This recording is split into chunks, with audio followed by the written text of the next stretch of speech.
Hello there. Welcome into a Monday edition of the show. I am so glad to have you, whether you're listening on your radio, streaming the show online at extrasports1300.com, or you've downloaded the new Extra Sports 1300 app, sponsored by Diversus Health, mental health, and well-being for all.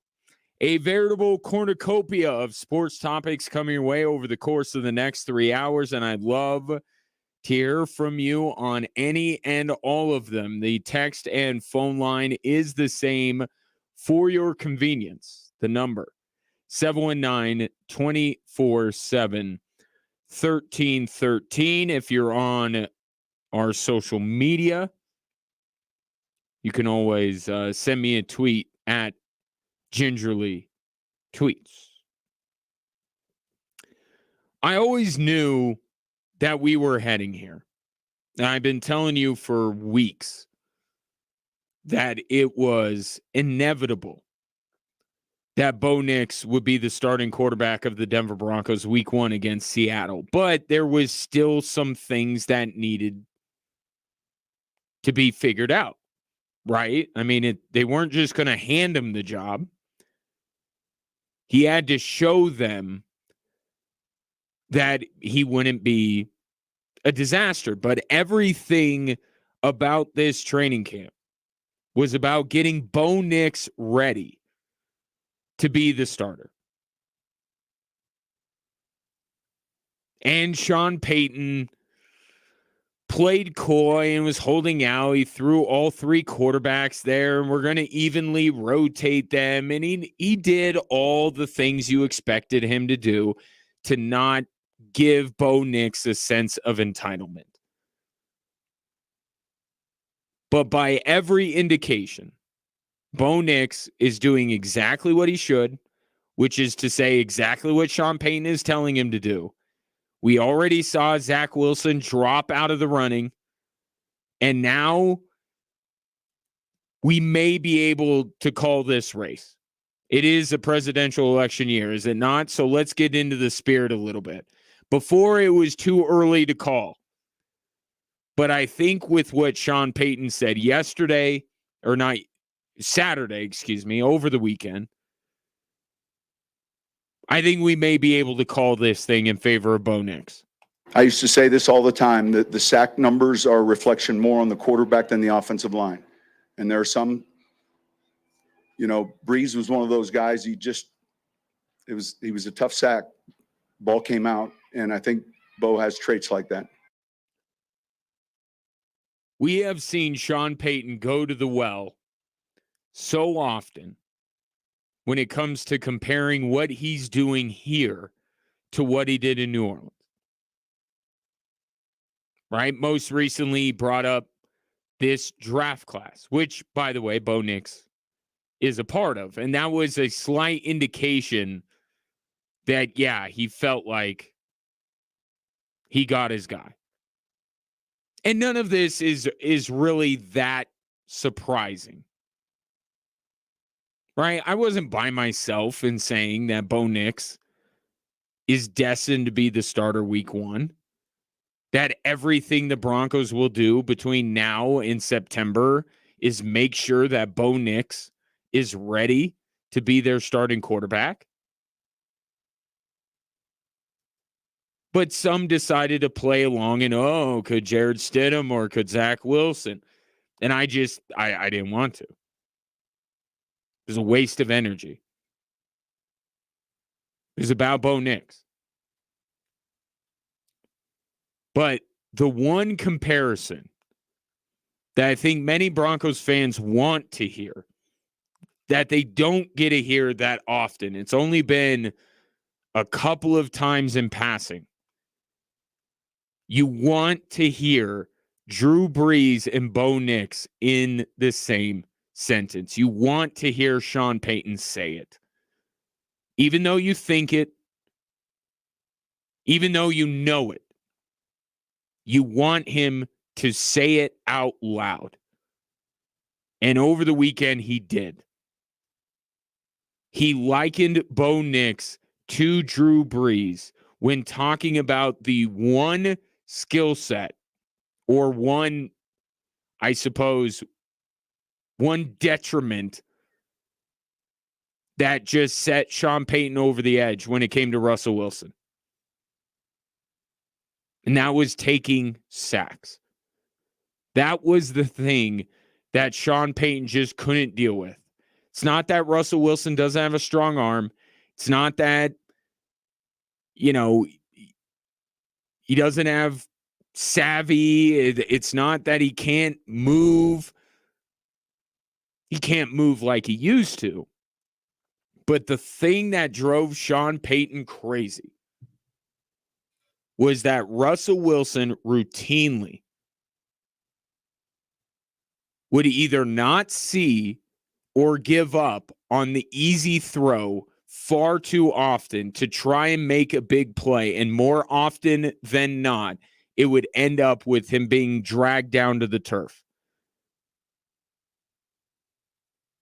It's why Sean Payton went to George Payton and said, I gave it my best shot. This is not my guy. If you want me to rebuild this franchise, I got to do it without this quarterback.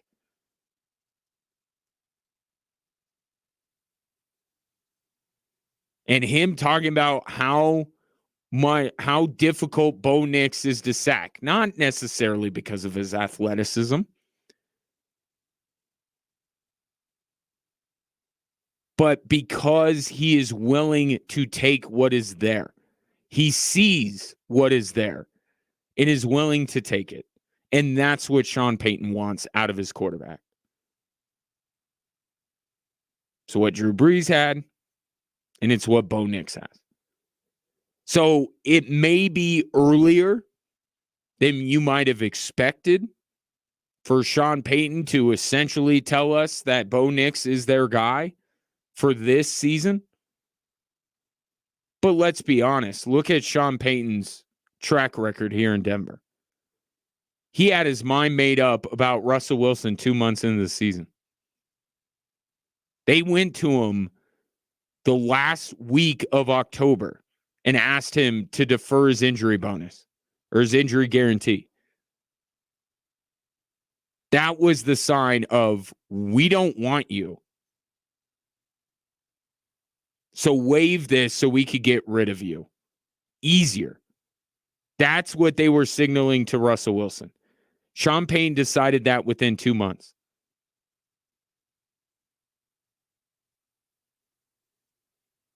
He's not wasting a lot of time with this rebuild. If he gets an idea, if he feels strongly about something, he goes with it.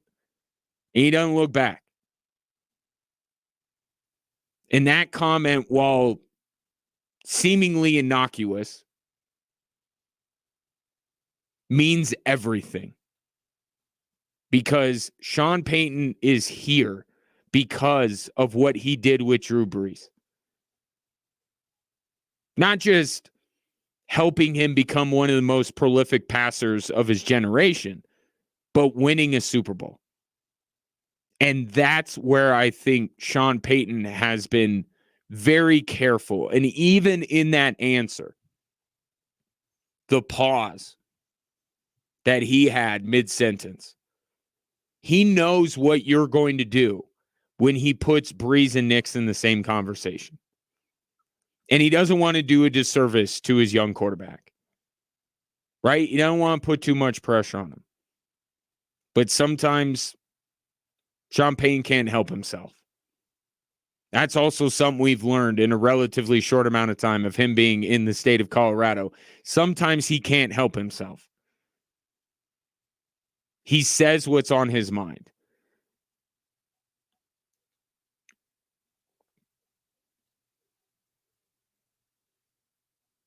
He knows that when he puts those two quarterbacks in the same sentence, Broncos country's dreams and fantasies will run wild.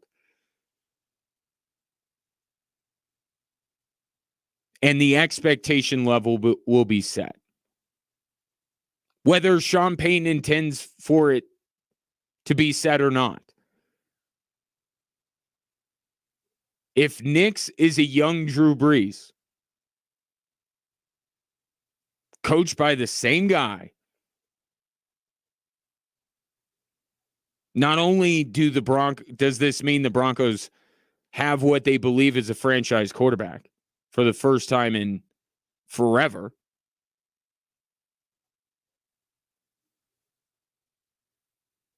they believe they can win a Super Bowl.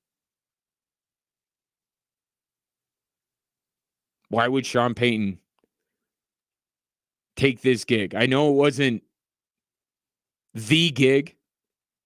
That eventually went to Jim Harbaugh.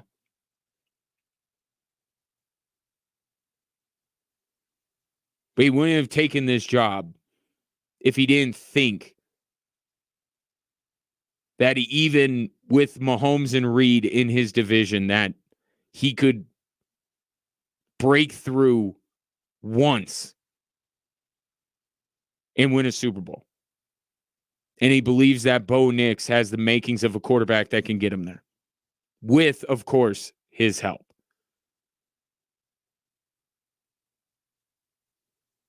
So the Broncos might still go through the motions. You may find out here midweek when Sean Payton announces, who's starting, how much they'll play, all that kind of stuff. They may try to put up some sort of a, smoke screen. Oh, we're going to give Jared Stidham the start. They may still go through the motions here to make it seem like Bo Nix still has to earn anything or earn something. He's earned it.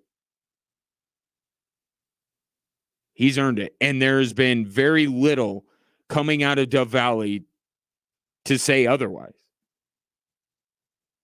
And that's where legitimately you can get excited if you're a Broncos fan. Right? Sean Payton wants to win. Okay? He's not about tanking. As much as, especially last year, you thought that might be the best course of action. He's not going to tank.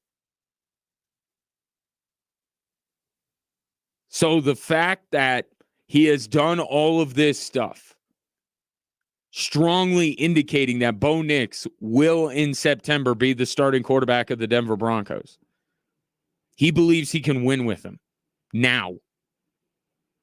To what degree? That's what we're all here to find out. But that's the first step. Is Sean Payton believing that he does have the guy that he thought he was drafting at 12?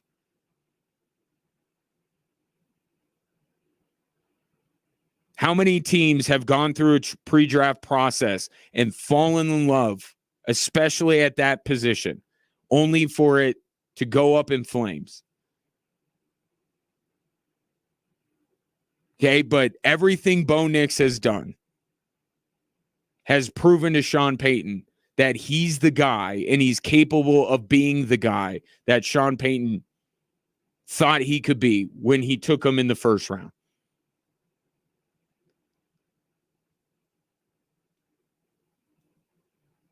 But I have to say this, not to throw a wet blanket on any of this, because this is good. This is good for the Denver Broncos. I feel like it's important to understand what Drew Brees the Broncos are getting this year. Drew Brees did stuff before he arrived with Sean Payton. So the idea still isn't that the Broncos are breaking through and winning a Super Bowl this year, or even that they're going to the playoffs. This is in 2016 Drew Brees that Sean Payton is comparing him to. This is 2012 Drew Brees. 17 touchdowns, 16 interceptions, 3,300 yards. For a Charger team that finished, I believe, that year 8-8.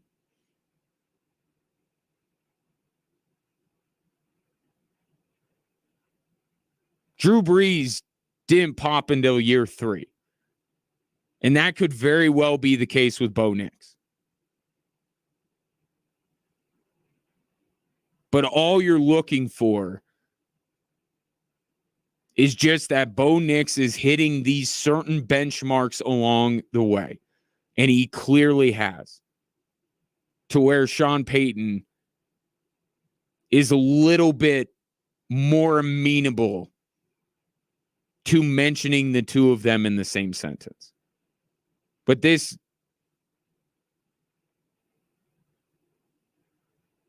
he's not, Bo Nix isn't Drew Brees when Sean Payton got him. It's Drew Brees coming out of Purdue. It's Drew Brees that needs some time, needs some weapons. But Sean Payton sees it and continues to see it. And I think we're all getting ready to see it early September in Seattle. 719-247-1313. Just getting going with this Monday edition of the show. Glad to have you. Coming up next, let's talk a little Olympics when it comes to men's hoops. No rotational stuff, I promise. But the field for the quarterfinals is set. The path forward for the U.S. men's basketball team and what the ideal and not so ideal matchups moving forward for Steve Kerr's team are. That's coming up next here on Extra Sports 1300.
You know what I like about you? Keep me on my toes. Can't get anything past you guys. I apparently threw in or fast forwarded a decade when it came to Drew Brees, and our resident Saints fan, Jason, was all over it. I believe I said 2012 versus 2016. I meant 02 Drew Brees versus 06 Drew Brees. But good looking out. My point is, it's not the Drew Brees that Sean Payton got that Bo Nix is right now, or how he should be judged. It's Drew Brees in year one. I think that that's a more fair standard to hold him to. But the idea here is that Sean Payton believes under his tutelage that Bo Nix can resemble the Drew Brees that he had eventually. Eventually. And I think he's been little resistant to throw those two names in the same sentence, knowing where people's minds will go. I will not say that Bo Nix has to be one of the most prolific passers in the history of football to be a successful pick by the Denver Broncos. I don't think that he will ultimately become that Drew Brees to that level.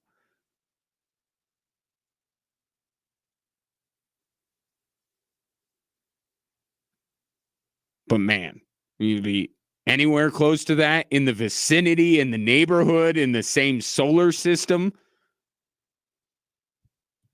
That moves Bo Nix to about what, number 3, 4 on the all-time list of greatest Broncos quarterbacks of all time. I mean, it is exciting. I just think that it's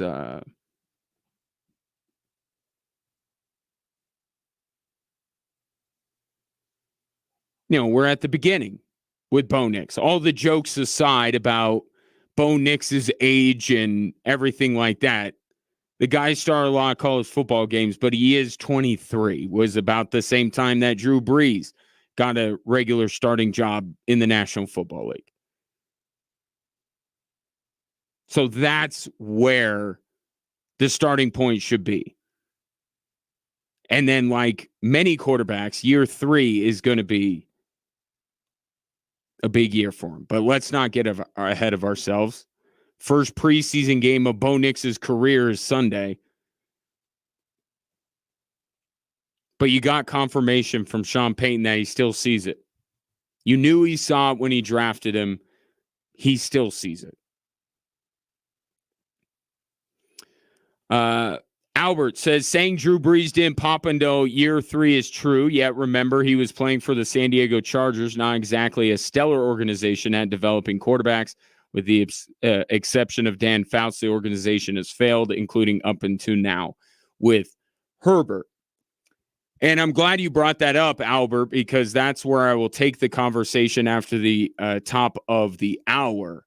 It wasn't just getting Sean Payton that made Drew Brees pop. For sure. So let's set it at a spectrum. Can we do that? Set as spectrum. At one end of the spectrum is Drew Brees in 2002 when he became the full-time starter for the San Diego Chargers.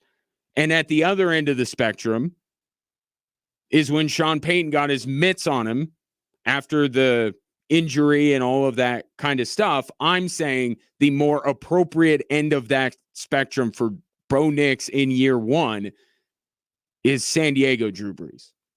But you bring up a very important point about Drew Brees' development. And that's where I will take the conversation here shortly. Steve G says there's two options for a QB, run the called play or throw the ball out of bounds. There are very few QBs who can improvise with a positive outcome. And that is especially in Sean Payton's offense. That is true, but that's what Bo Nix is doing. And it's what you want.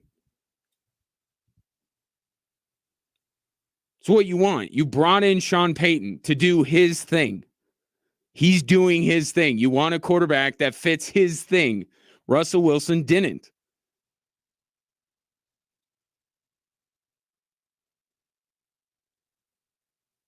This was how Bo Nix learned the offense, see the middle of the field, take what the defense gives you. Don't try to be a hero.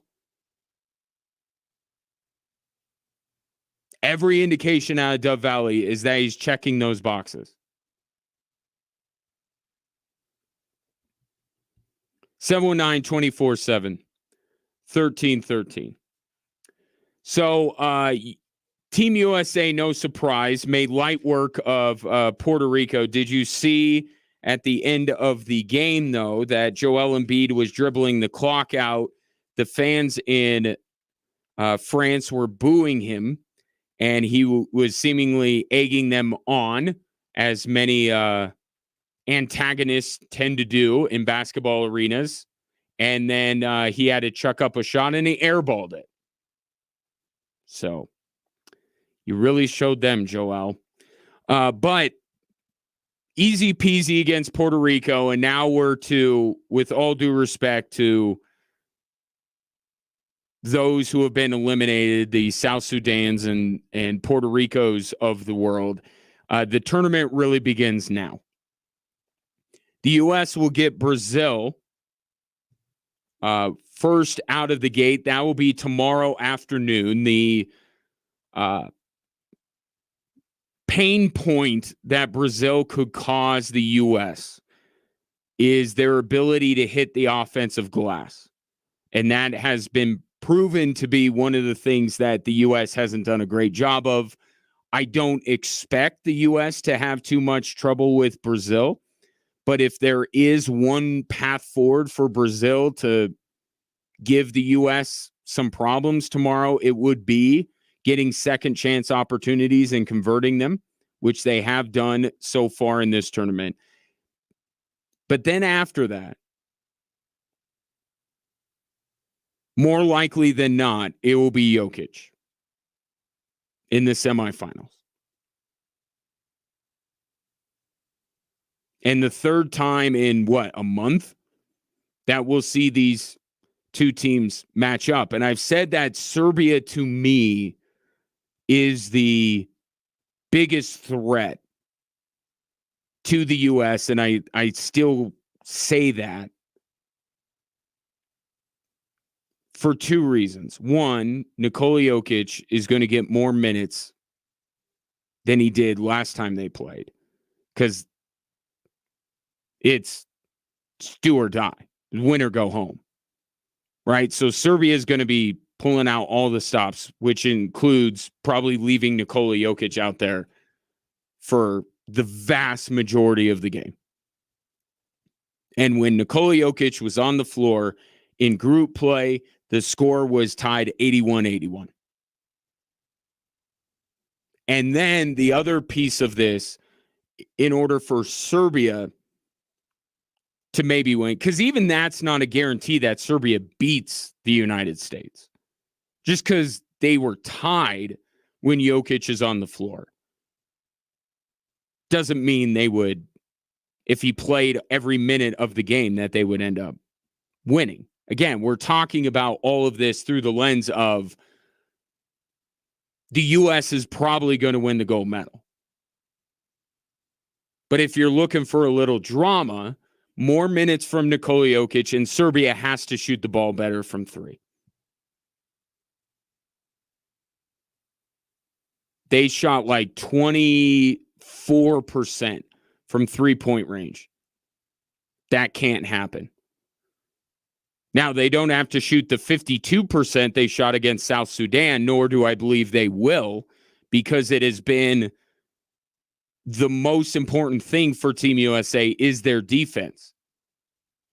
Right? Their point of attack, their perimeter defense has been the thing that Steve Kerr is doing all of this for. All of the things that you may disagree with him in terms of rotations and who plays with who. It's about that. That's what they've wanted to establish throughout the group stage. So somewhere in the middle is probably where Serbia will fall. It can't be closer to 24. So if they get more minutes from Jokic and they shoot the ball better from three, this could be a tight game. And if the U.S. gets past Serbia, now you're looking at a potential, is it Canada, is it Germany, is it France? I will say this, the U.S. certainly is on the better side of the bracket. That other side is going to be quite intriguing to watch from the get-go, starting tomorrow.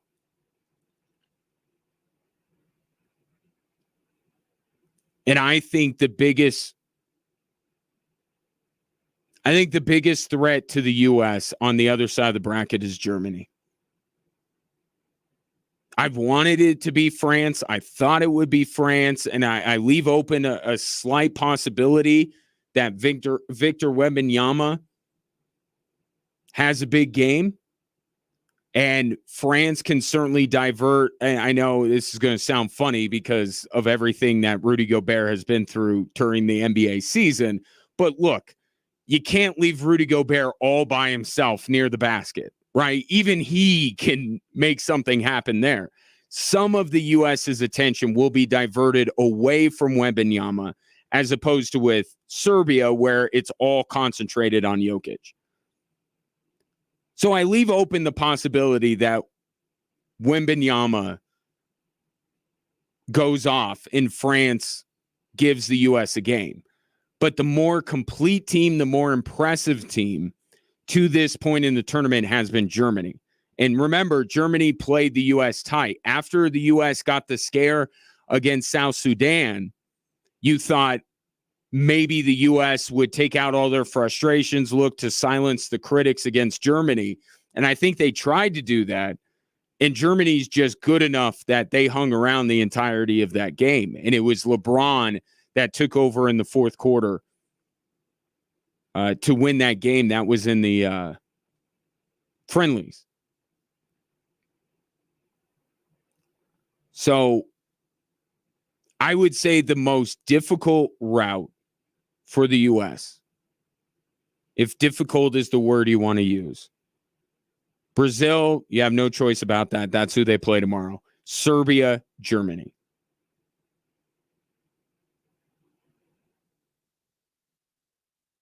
I look at Canada right now and I say, if Murray can't bring some, because let's be honest about what has worked for the U.S. The best parts of the United States in this tournament: LeBron, the bench, and their defense.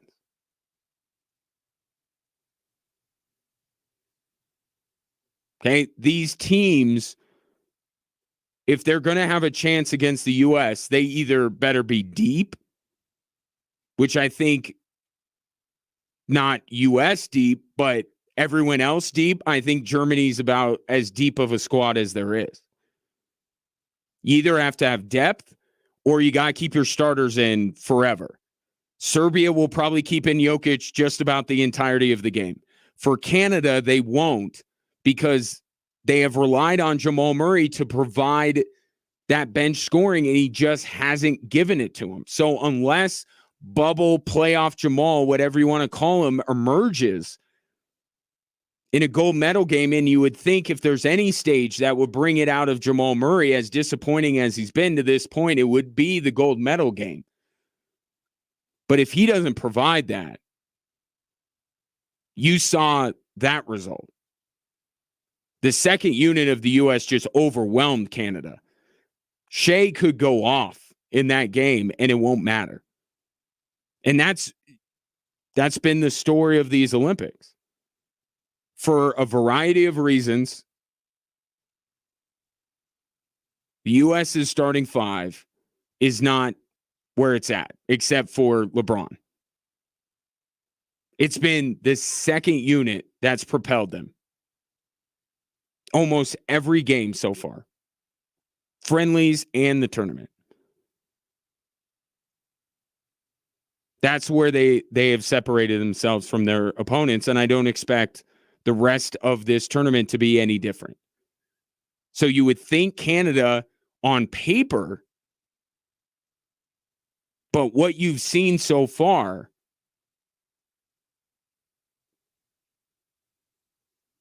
I don't know if they're going to get that from Jamal Murray. So the U.S., Brazil, potentially Serbia, and then take your pick, Canada, Germany, or France in the gold medal game. Take your thoughts at 719-247-1313. Speaking of Jamal Murray, the group stage was one to forget, but could it impact anything with the Denver Nuggets? We'll discuss that next on Extra Sports 1300.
As the calendar turns to August, you know what that means here in the state of Colorado. It means it's time for the State Fair in Pueblo.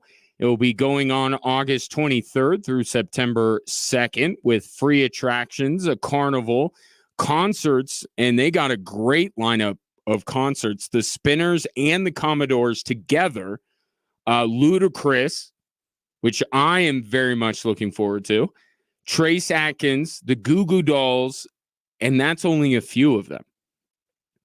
Fun for the whole family in Pueblo, August 23rd through September 2nd. Get your tickets and get more info on all the things to do at the State Fairgrounds in Pueblo at coloradostatefair.com.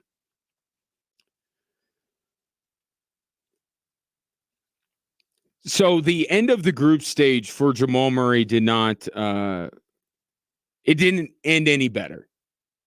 Still not getting any sight of playoff Jamal, bubble Jamal.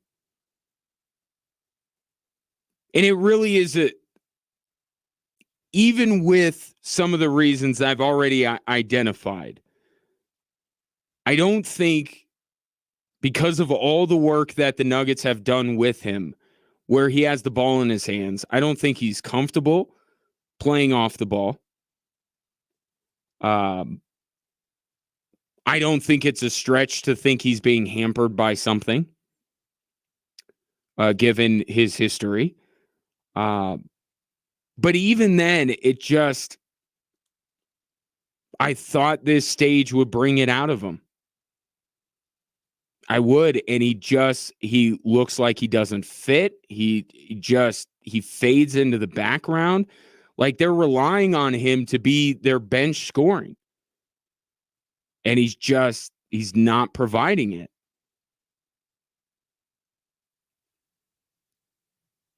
And as a Nuggets fan, you want to see, maybe not at the expense of Team USA, but you want to see Jamal Murray and Nikola Jokic play well. And Jokic is absolutely doing that. He's been the best player in these Olympics.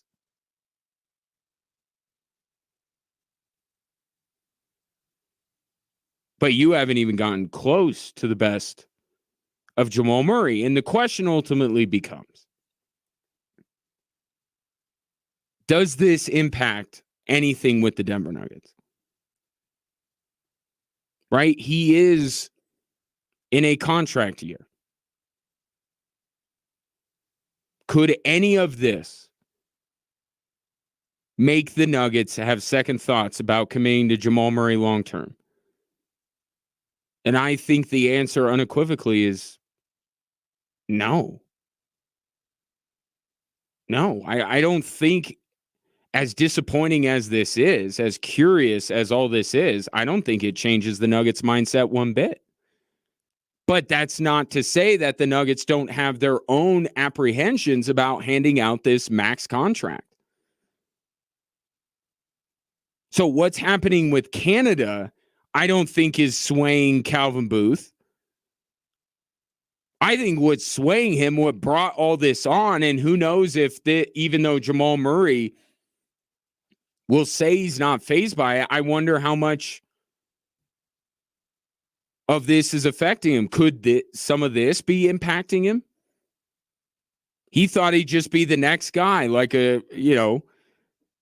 Jason Tatum. Just, it's my turn to get paid. I get paid. No strings attached. Here we go. I mean, maybe for Jamal Murray, that might be a little off-putting.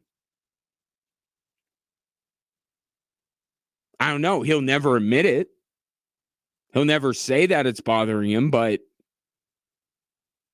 given what you've seen, can't rule it out.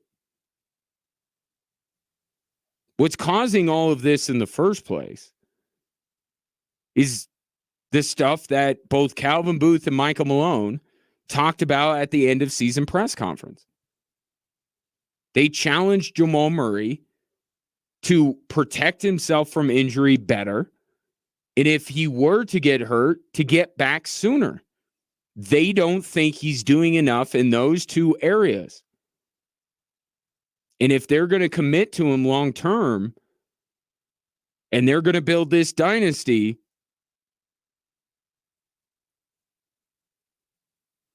they need it. They need him. They need what he was in the NBA Finals a couple years ago. So nothing that he's doing with Canada changes anything. The reservations about all of this were there. They existed. And if he played extremely well for Canada, Nuggets would be like, yeah, that's the guy we expect to see. But it's a 2-week tournament. We need this guy for 82 and then another at least 16.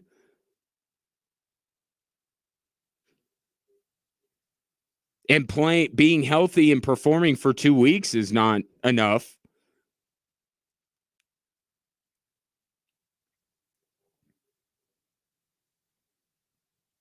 So I don't think that what's going on with Canada is going to change the Nuggets' mind. And quite frankly, I don't know what choice they have. I mean, they can negotiate. They could try to put in some of these clauses and bonuses and whatever they want to do to give them some flexibility if it goes awry, or to motivate them, or whatever they want to do. I'm not saying that they have to just out and out give him every penny that he's eligible for. But the idea that the Nuggets are going to somehow let Jamal Murray walk, there's no way. And at this point, can you trade him for an upgrade? Can you trade him for anyone that you can foresee in the next, that if you take him off of his current team and put him with Jokic, he's going to play at the level Jamal Murray did in the finals 2 years ago? Because the only guy that I can legitimately see playing that role, I mean, they're not going to make a deal with Phoenix. You think, oh, Devin Booker, not going to do that. That's not going to happen. Who are you going to get, D'Angelo Russell? The only guy that was out there that gave the Nuggets an opportunity to not only, I don't want to say be rid of Jamal Murray, but let's just say upgrade from Jamal Murray. That guy is now in Milwaukee. That was the guy. Damian Lillard, when he was about on the outs with Portland, was the Nuggets' moment. And at that same time, Jamal Murray was coming off of the ACL, and the time to strike was during that season. And for whatever reason, they didn't do it. And then what happened? Nuggets won a title. Can't trade Jamal Murray after we win a title. Then this season happens, and now you look and who's out there that the Nuggets could legitimately get that you'd rather have than a healthy Jamal Murray, than a motivated Jamal Murray? That guy just doesn't exist. And there's no one, if I can't even see how Christian Brown is a fully adequate replacement for Kentavious Caldwell-Pope, there sure as heck is not anybody on this Nuggets roster that's waiting to become the next Jamal Murray. They don't have anybody. So I think that the Nuggets' only option here is to try and negotiate some of these little things to protect them. But ultimately, Jamal Murray is going to be a Nugget long term. And if he's not, then it would torpedo the Nuggets' chances. We saw, as brilliant as Nikola Jokic is, we saw Nikola Jokic without anybody, without Jamal Murray, and it's good for about a second round exit. I just don't foresee a situation where Jamal Murray doesn't sign this contract. And who knows? NBA players are finicky. Maybe somebody gets upset somewhere else, and maybe Calvin Booth down the road can swing a deal. But I think the best option, before you go down all those different roads, How about Jamal Murray just answers a legitimate challenge from his general manager and his coach? Why does the option have to be Jamal Murray as is or no Jamal Murray? Can Jamal Murray just answer these challenges? Can he just figure out how to be on the court more? How to stay healthier? How about he just does that? And then everything's good.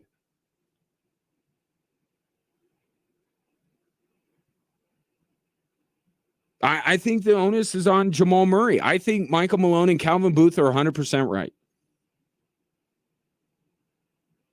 And I think they're challenging him because they know, they saw 2 years ago how special this guy can be. They want that guy. They want him all the time. This isn't about the Nuggets at this point thinking maybe there's someone better. They just want Jamal Murray to be at his best.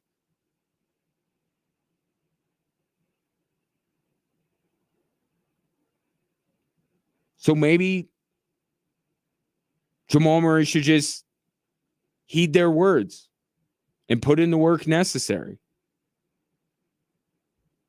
And it's all good. And it's not even a question. But I just don't see at this point how the Nuggets can somehow swing a deal with Jamal Murray on an expiring deal and expect to win a title next year. And if they don't win one next year, they're getting further and further away, and more teams are improving.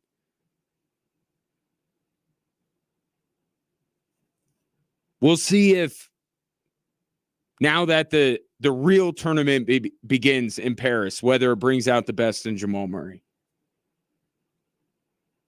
Because again, I just really surprised that we haven't seen it.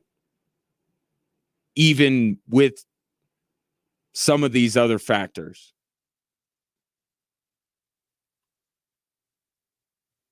Thought it would be a stage where we'd get close to the best of Jamal Murray, and we just haven't. 719-247-1313. Take your thoughts. Does it change your mind at all? That's what I want to know.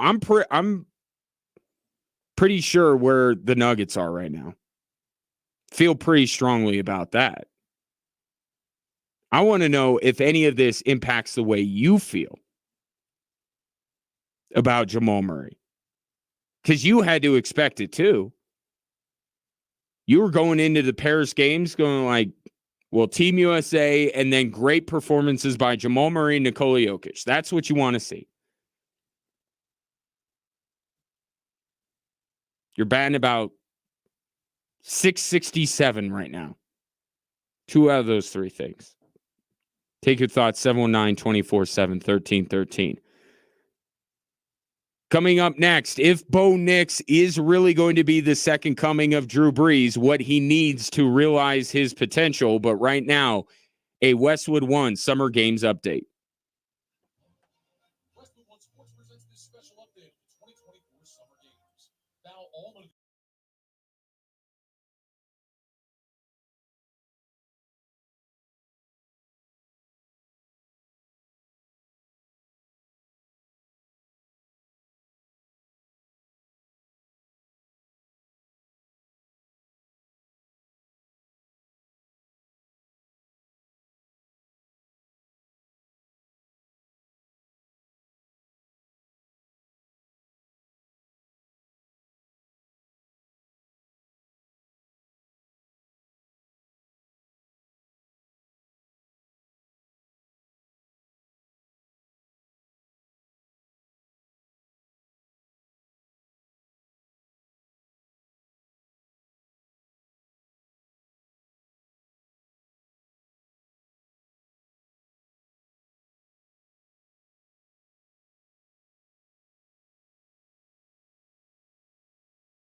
Welcome in Drive Time Sports on this Monday. Reminder, you can watch the show live on a daily basis if you follow us on social media, whether it be Facebook, X, Instagram, or YouTube. All you need to do is do that little @ sign and then put XTRA Sports 1300.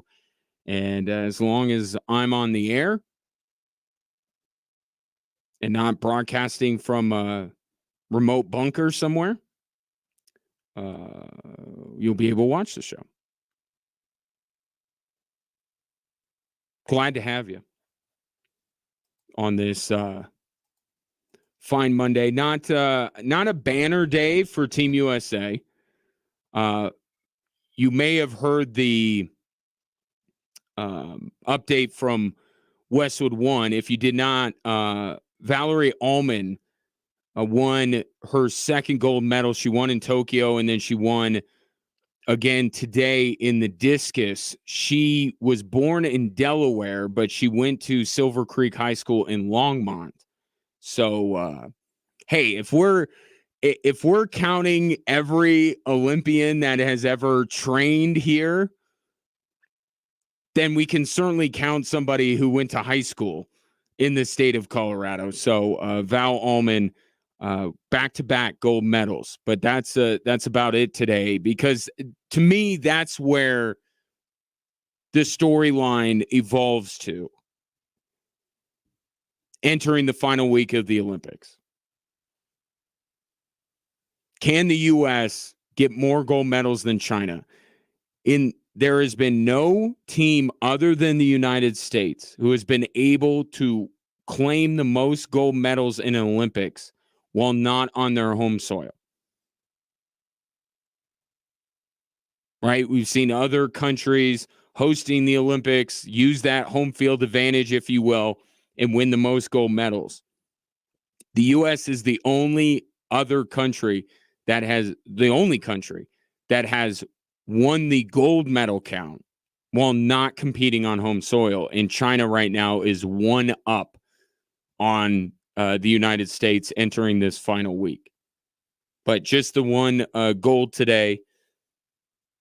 And we'll talk some more Olympics coming up in a little bit. But want to continue on with the biggest conversation of the day, which is Sean Payton over the weekend invoking the name of Drew Brees when comparing stuff that Bo Nix does. I used to say this all the time, that the sack numbers are a reflection more on the quarterback than the offensive line. And there are some, Brees was one of those guys, he was a tough sack. Ball came out, and I think Bo has traits like that.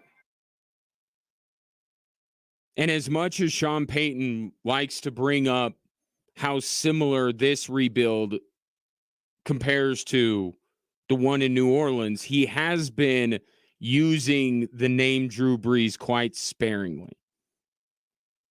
And for good reason, because that's when expectations and hopes go crazy. If Drew Brees competed in an era that didn't have Peyton Manning and Tom Brady, how would we feel about Drew Brees? He had some bad luck when it comes to the timing of his career, but one of the most prolific passers in NFL history, won a Super Bowl routinely, won division titles, went to the postseason. You knew that it's why Sean Payton drafted Bo Nix, because he saw Drew Brees. You just want to hear him say it. Say it out loud and confirm that you're still seeing it. And over the weekend, he did. And I said to start the show, this doesn't mean that you should go and place your hard-earned money on the Broncos' futures to win a Super Bowl this year, or even win the division, or even have a winning record. I'm not telling you any of that. Because Drew Brees existed before Sean Payton came along.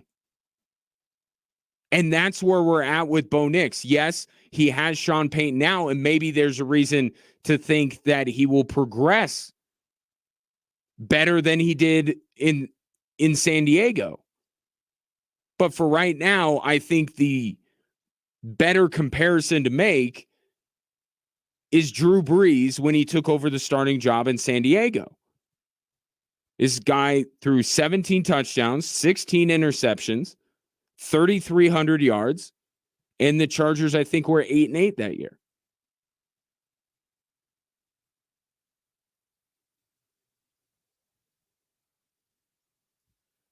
But here's the other piece of the puzzle.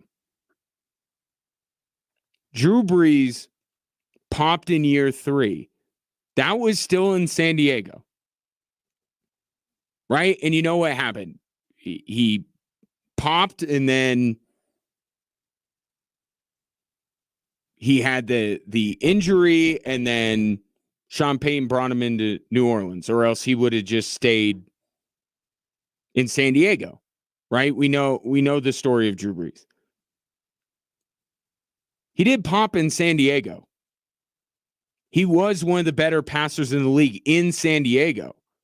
The whole premise of him going to New Orleans was that the injury that he sustained would mean he wouldn't be the quarterback that he had started to show he was in San Diego. And give Sean Payton a little credit for maximizing what he had in Drew Brees.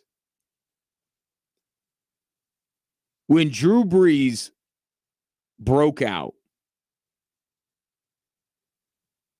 here were some of his teammates: LaDainian Tomlinson, Antonio Gates, and Keenan McCardell.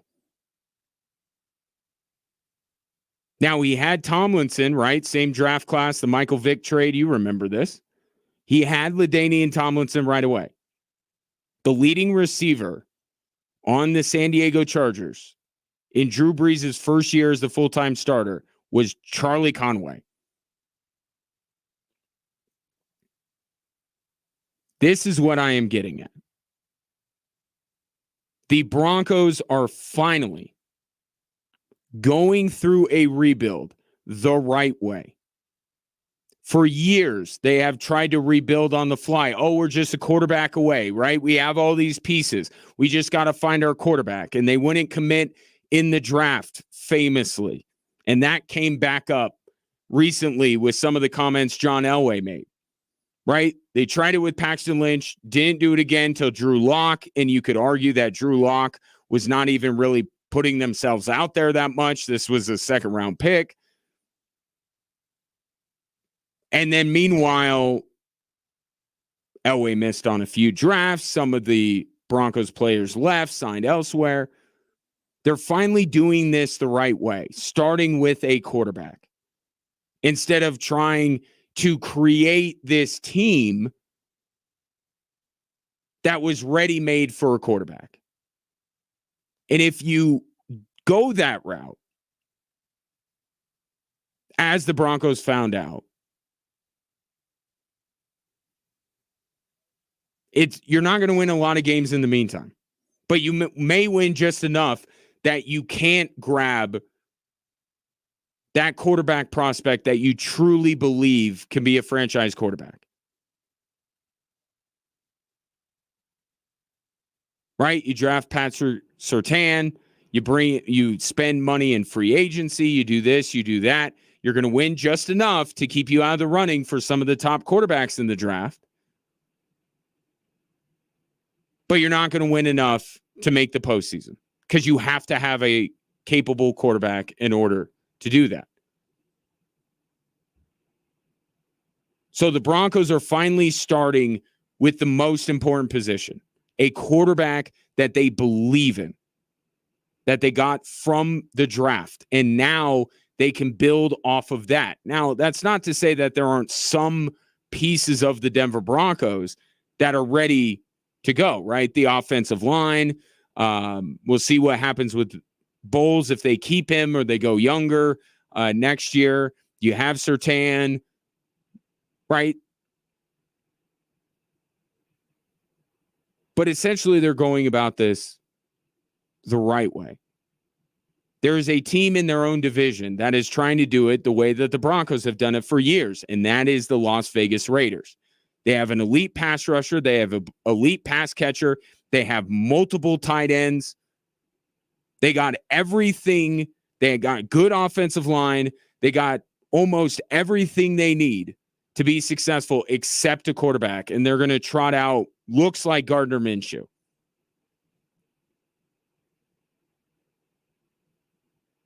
Right? And they'll just be good enough to keep themselves out of the running for their choice of quarterbacks come April. Raiders are doing it the way that the Broncos tried to do it for years. And we'll see if they go the right direction sooner rather than later. They didn't like Bo Nix. And Michael Penix was taken a bit earlier, as you recall. But the first step is find a quarterback that you believe in. Right? I don't know if the Broncos ever really truly believed in Drew Lock. And I don't know that they ever really truly saw what they needed to see at any point from Paxton Lynch. And that's why Sean Payton making the comparison to Drew Brees at this stage of the game is so consequential, because now it's Bo Nix with a spring and the first few weeks of training camp confirming what they believe. And I don't think Paxton Lynch ever did that. And I don't think really Drew Lock did. So they got their quarterback. But if they're going to break through in this division, this isn't just, the easy comparison people make is essentially this is the AFC East when the Patriots were dominating. Now, the Chiefs aren't on the Patriots level yet, but they, in their own right, are a dynasty. And if it's expected that that continues, it's not just the Chiefs. You're in a race with Vegas and the Chargers, who I will say seem to be doing a little bit more right than some of those other AFC East teams were doing when the Patriots were a dynasty. Okay, so this is not, I would say this AFC West has the potential to be much more difficult beneath the Kansas City Chiefs compared to those AFC East divisions for all those years. But they got their quarterback. They're not going to compete in this division with Josh Reynolds, Cortland Sutton, Audric Estime. Like, they got to get better. They don't have a legitimate number one pass catcher with the tight ends or with the wide receivers. They have a running back room that intrigues you, that you kind of like. How long is Javonte Williams going to be there? But this is the way you normally build out a football team. Normally rebuild them. Find your quarterback. And then do everything you can to surround him with talent as soon as you possibly can. And oh, by the way, that dead cap hit from Russell Wilson, it's going to go away. And you're going to have as much cap space as anybody to go out and surround Bo Nix with legitimate weapons. It's not a foregone conclusion. We've seen teams get the quarterback, you think you like it, and then they just fail to surround them with talent, which means they fail to progress, which means they ultimately fail and they're finding a new quarterback. But this season is about continuously checking up on Bo Nix and making sure he's progressing the way you want to see him progress as a rookie.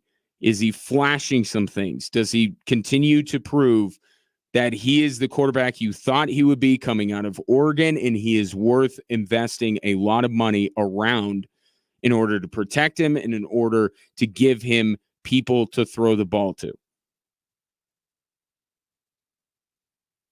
So that's part of the reason why I think it's more appropriate to look at Drew Brees that first year that he became the starter in San Diego, because even though the Broncos don't have a LaDainian Tomlinson, maybe they have overall more skill level talent than those Charger teams did. But we didn't see Drew Brees become a prolific passer until the third year, and they had gotten LT in his prime, and then they got Antonio Gates, his basketball player, and they got Keenan McCardell.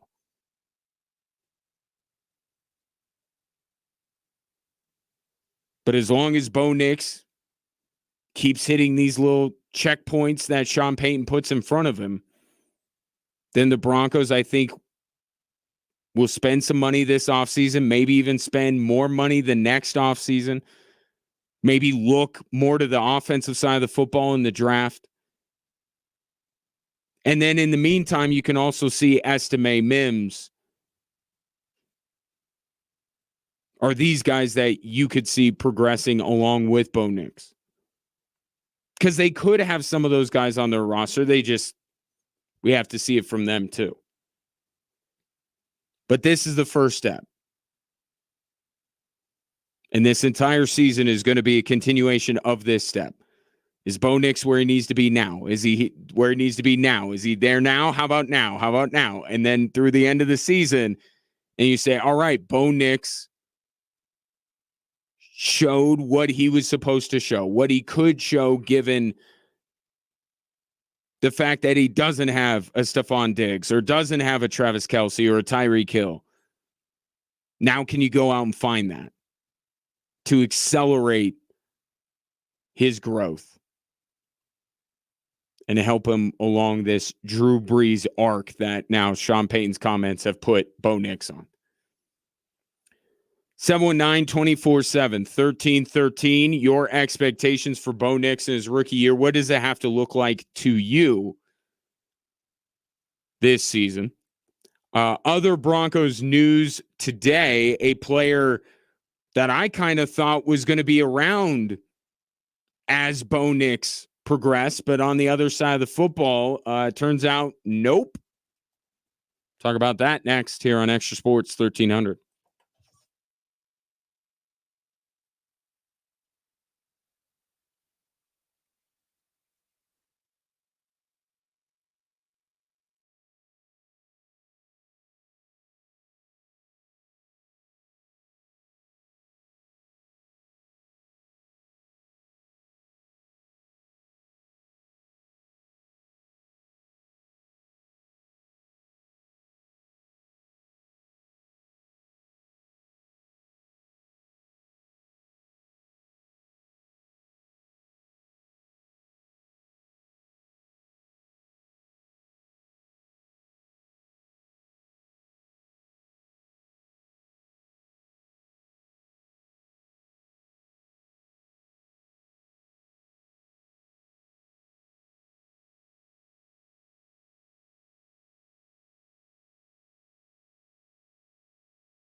Now, just because your drive to wherever you are going ends doesn't mean the show has to. Download the new Extra Sports 1300 app. And once you do, you'll find out it's so much more than just a way to listen to the Dan Patrick Show, Jim Rome Show, Rich Eisen Show, and this show. It's also where you could get the latest sports news. Check out our social media feed. Even interact with the station. So download it now. The new Extra Sports 1300 app is sponsored by Diversus Health, mental health, and well-being for all. 719-247-1313 is the phone and text line. You don't have to do both. You could do one or the other, as the Steves have done, using it via text.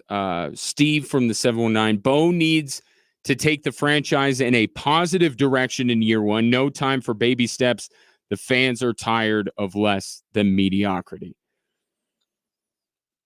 And that's where I think Sean Payton can help a little bit.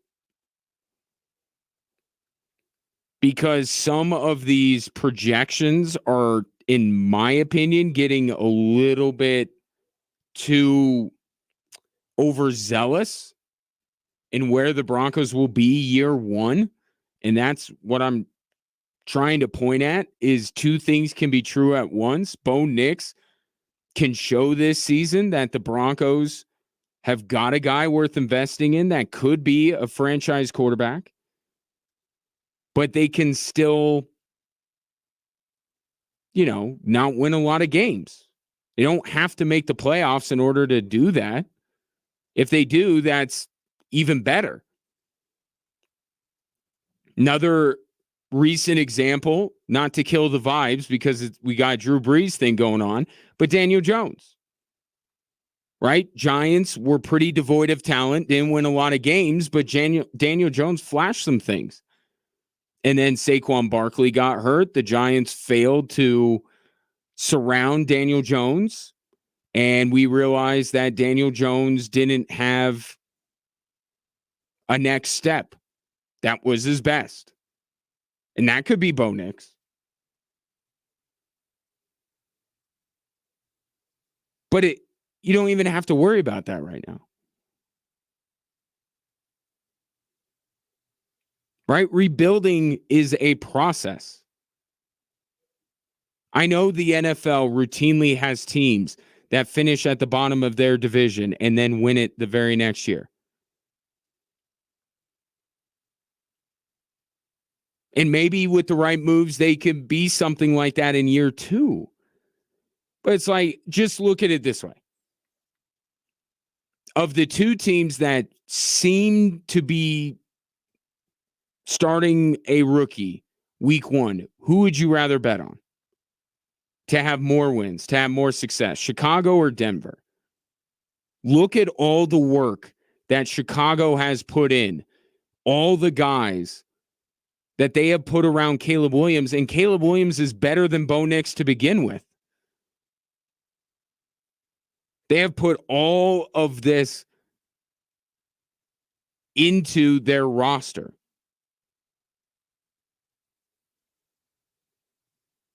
To try and make Caleb Williams successful immediately. Broncos haven't done that yet. Josh Reynolds is akin to landing Keenan Allen? I don't think so. Montez Sweat would be the best pass rusher and maybe the best defensive player outside of Pat Surtain on the entire Broncos defense. Chicago has much more around Caleb Williams than the Broncos do Bo Nix.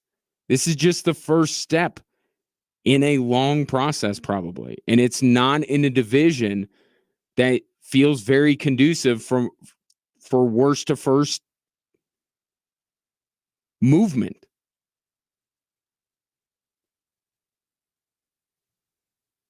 It's an interesting three-way race right now to be the best chance to knock off Kansas City. You got one team that now seems to have the quarterback, a more proven quarterback, and a proven head coach aligned.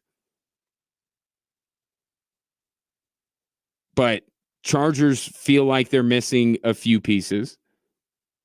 They seem the furthest along. And then you have these other two teams in the division where one seems to have the quarterback that they believe in that is worth building around, and the other has everything else but a quarterback. And my point is, what's easier to do in the NFL? It's easier to find the quarterback or find everything else? Because I feel like the Broncos have found everything else after they lost Super Bowl 50 and it got them nowhere.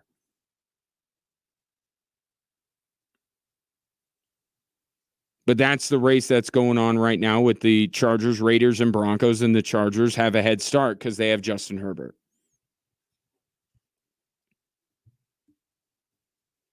Broncos. See, I wasn't down on the Broncos getting rid of Justin Simmons. I understand his significance for Broncos fans, and I certainly can acknowledge how good of a safety he is. But I actually thought what the Broncos had at the safety position, and let's not forget they also jettisoned Kareem Jackson before that. Right? They had this pairing of Jackson and Simmons, and it was pretty good. Got rid of them both. I actually felt like they were set up pretty well with P.J. Locke and Caden Stearns. And then in comes Brandon Jones, and I'm like, whoa, wait a minute. I thought that they had this safety position kind of figured out. J.L. Skinner, another one. Like, they had young safeties on the roster, and yet they bring in Brandon Jones. And now it seems like Stearns and Locke were battling with one another because now Caden Stearns has been waived by the Denver Broncos. Here's Sean Payton talking about the departure of the once highly regarded safety. I visited with Caden this morning, and I just told him, right now, we felt like it was in the best interest of our team, and especially this early where he'll have a chance to either possibly sign with another team or possibly be traded. And part of it is the byproduct of some of these other guys that are playing ahead of him right now. And before I give my thoughts, one of those players is J.L. Skinner, and here's Sean Payton talking about him. He really came on in the second half of last season. He came on in the kicking game, and we started seeing him on scout team offensively. So he's playing with confidence, and he's one of the younger guys that will be pushing, and he's just got to keep progressing. With all that being said, I still don't get this.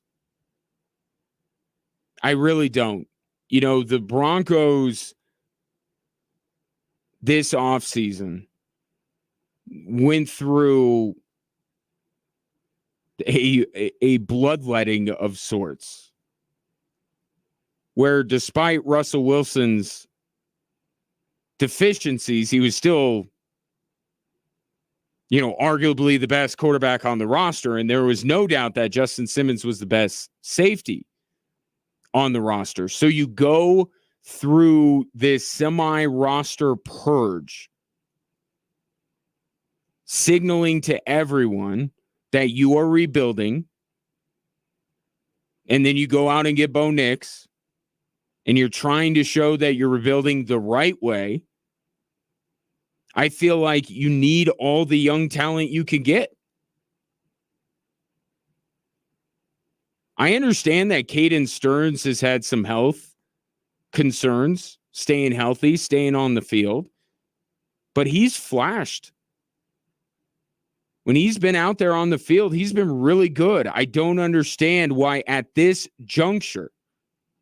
It's one thing at the end of, we're getting down to the final 53, right? Sean Payton says it's more about finding the right 53 than finding the one. Another little nod a few weeks ago to, hey, Bo Nix is my guy. Don't even pay no attention to this charade of a quarterback competition we're having. I understand like the last couple of cuts, maybe you go, yeah, it's safety. We got some guys there. All right, Caden Stearns is gone. They haven't even reached the first preseason game yet. This is a bit puzzling why they would let this guy go. But one thing that Sean Payton has shown is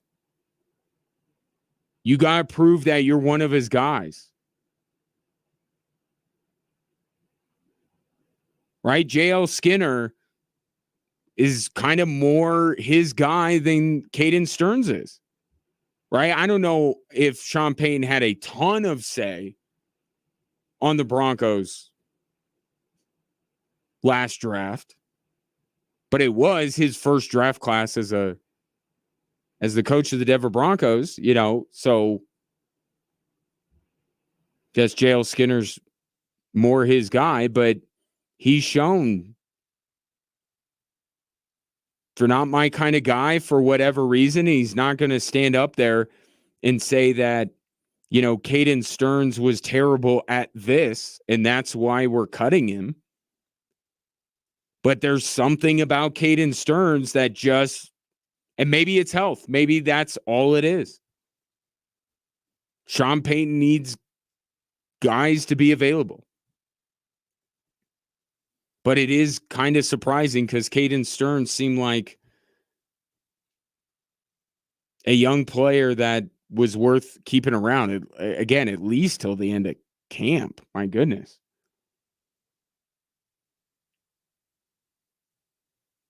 But it's the same thing with, the quarterback situation. He was pretty quick to decide that Russell Wilson wasn't his guy and did some things that you say, do you really have to do that now? Did they really have to go to Russell Wilson and ask him to defer his injury guarantee around Halloween?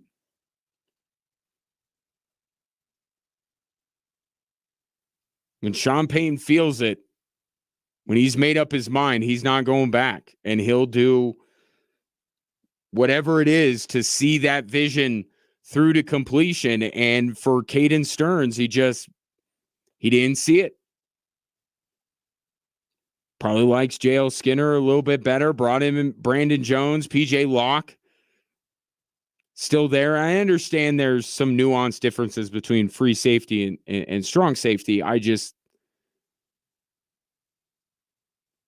Even if Caden Stearns wasn't a starter, want a little depth at that position?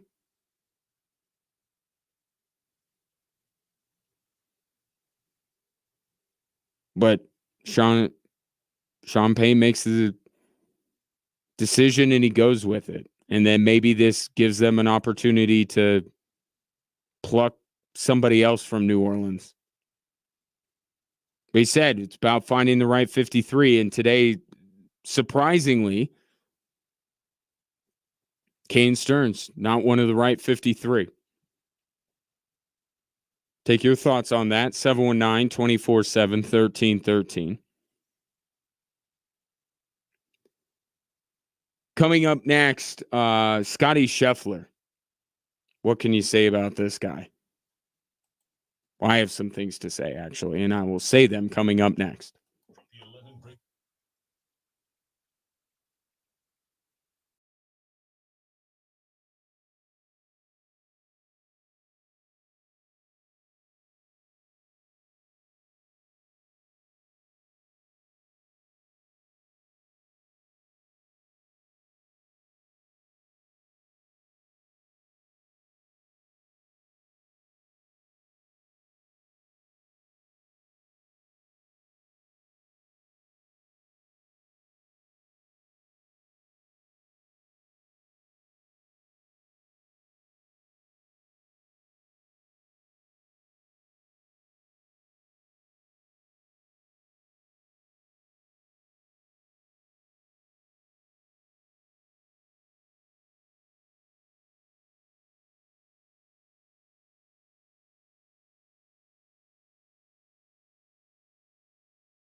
Join us in Pueblo later this month for the Colorado State Fair and Rodeo, August 23rd through September 2nd. Free attractions like those awesome sand sculptures that they do.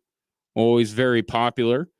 Carnival, my boys just loved that last year. Plus concerts, the Spinners and the Commodores together, ludicrous. Not kidding. I will be there. Unless I have a Switchbacks game. But I don't think I have a Switchbacks game that night. Luda. Very excited about this. Trace Atkins, Goo Goo Dolls, if those are more your speed, and many more. It's fun for the whole family in Pueblo, August 23rd through September 2nd. For all the deets, ColoradoStateFair.com. Aaron on Bo Nix. I would be fine if the Broncos finished 8-9, but had an offense that scored more than 16 points.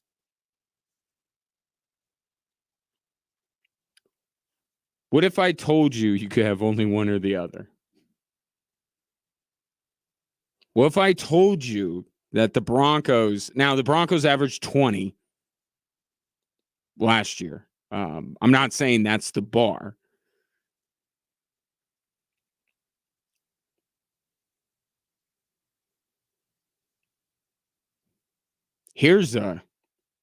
And look, one may lead into the other, but just for fun, if I told you that the Broncos offense would be better than it was last year with Russell Wilson, you could have that, or you could have the Broncos in playoff contention late in the year. But they don't. Right? Because we know when the Broncos went on that winning streak last year, it was some fortunate happening, certainly, but it was the defense, right, that was leading the way. They were taking the ball away and all this kind of stuff. This year, would you rather, or are you more concerned with Bo Nix' success or team success? Because you've been waiting for team success as long as you've been waiting for a franchise quarterback. If I tell you you can only have one or the other,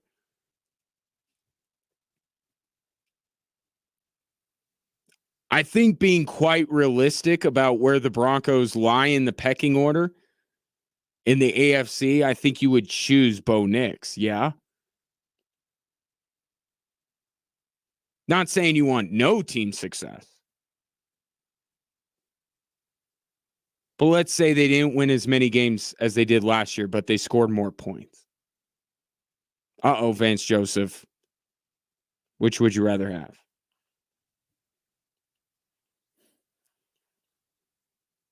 I think it's got to be all about Bo Nix. And if the team success comes along with it, and it's not a stretch to think that they can have some team success, if he has success, but first and foremost, it's got to be about Bo Nix' success first, right? It's got to be. Because as unfortunate as the last few years of Broncos history have been, you got to just own up to the idea that this is the start of a rebuild. This here, year one.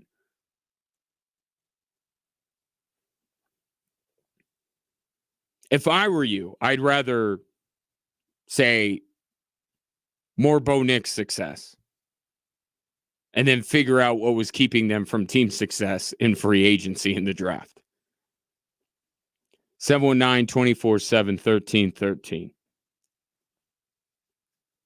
Yesterday, Scotty Scheffler did what Scotty Scheffler does. As long as he's not dealing with a pending crime and charges hanging over his head, for about the last 2 years, you just know that Scotty Scheffler's not going to blink. Okay? It's not that he's unbeatable. Right? Xander Schauffele beat him. recently. But you know that you can't falter because he will just be there. There is a floor with Scotty Scheffler that is so much higher than every other golfer on tour. And he will never dip below it except for that one round a couple of days after he was arrested. But he's going to stay right there. And that doesn't mean he's unbeatable, but that means you better be on your game. Suffice to say, John Rahm was not. Scotty Scheffler yesterday goes 18 holes without a bogey, which to me is, if we were equating this to baseball, I would say a perfect game would be every hole you're under par. Right? That would be the equivalent of a perfect game. What Scotty Scheffler did yesterday was like a golf no-hitter. No bogeys. Not a one. And then he birdied 4 of the last 5 holes, which coincided with Jon Rahm getting, 3 bogeys and a double on the back 9?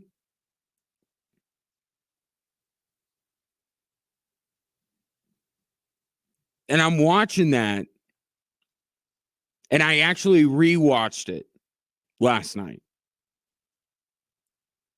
And not that I was laughing at the expense of Jon Rahm, because it's brutal to watch what he did on the last few holes. To go from winning the thing to not even meddling is brutal. But I'm laughing because every commercial break that they took, they said something about, like, the line that sticks out to me is like, it was when Jon Rahm made the turn to the back 9, right? Talk about images that preceded disaster. We're going to go to break. Jon Rahm can almost taste it.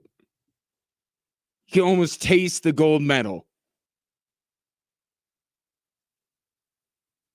And then it went away. So yes,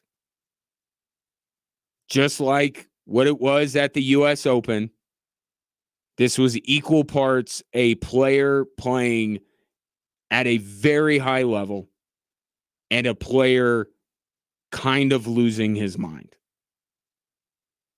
Jon Rahm got a little sloppy there at the end. Now, I saw what Brandel Chambly said. I do not think that what Jon Rahm did was akin to Rory. Rory McIlroy missed 2 putts that, and I don't throw this around lightly because I understand the ramifications of me saying something like this. I could make the 2 putts that Rory missed on the back 9 of the U.S. Open. I'm sorry, I could. With those stakes, no. But with those stakes, I would never.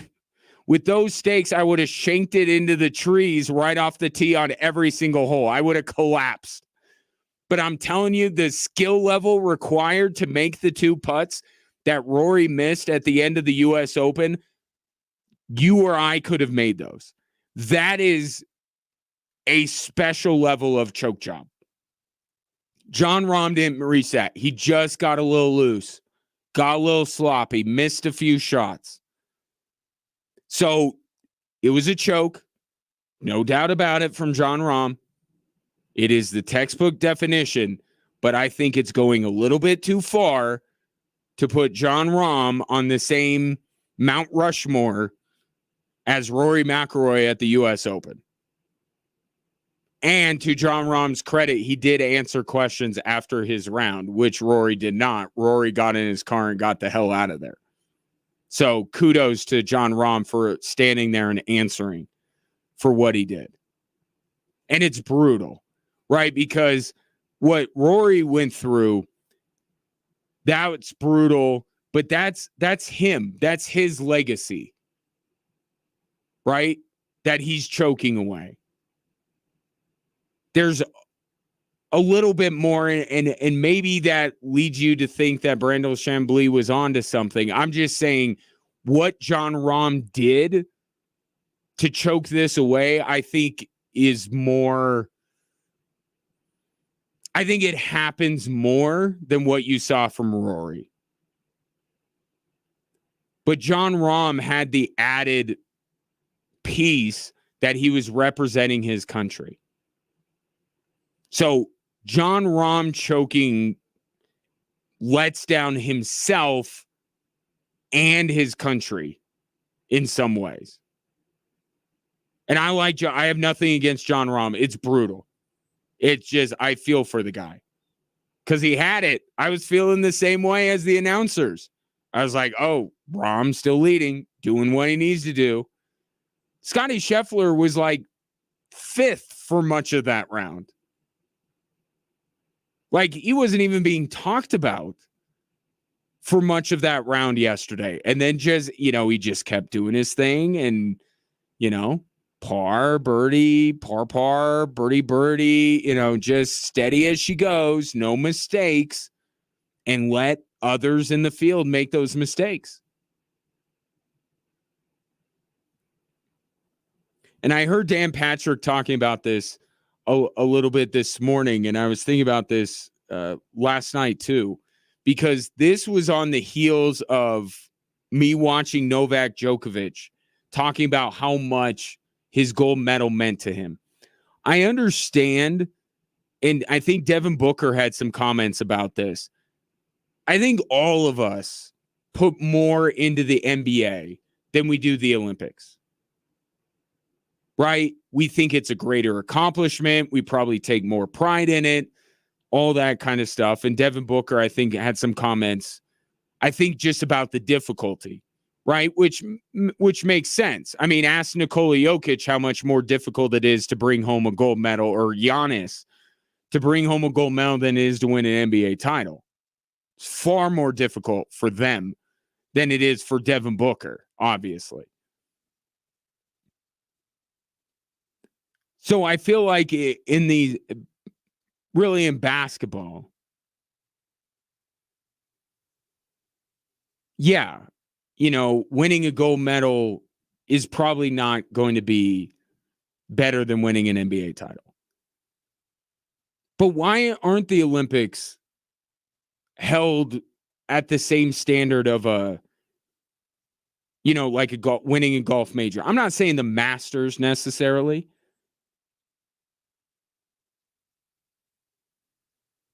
Right? I mean, especially if you're from a different, wouldn't Scotty Scheffler winning, and he said that he wasn't about making comparisons, but the guy was crying during the national anthem, okay? It meant a lot to him. Wouldn't winning an Olympic medal be more rewarding and a bigger career accomplishment than winning, say, if you're Scotty Scheffler, the British Open? That's probably a tough one because birthplace of golf and all that kind of stuff. Or maybe for John Rahm to win an Olympic gold medal instead or over winning the U.S. Open. Djokovic put his gold medal up against every major that he has won. Shouldn't we do that with golfers? And shouldn't this be one of the biggest accomplishments of Scotty Scheffler's career? I'll take your thoughts on that. The three stories driving the show after this Westwood One Summer Games update. It was a mixed bag for Simone Biles.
Hello there. Welcome in Drive Time Sports on this Monday. Ryan Kaufman with you.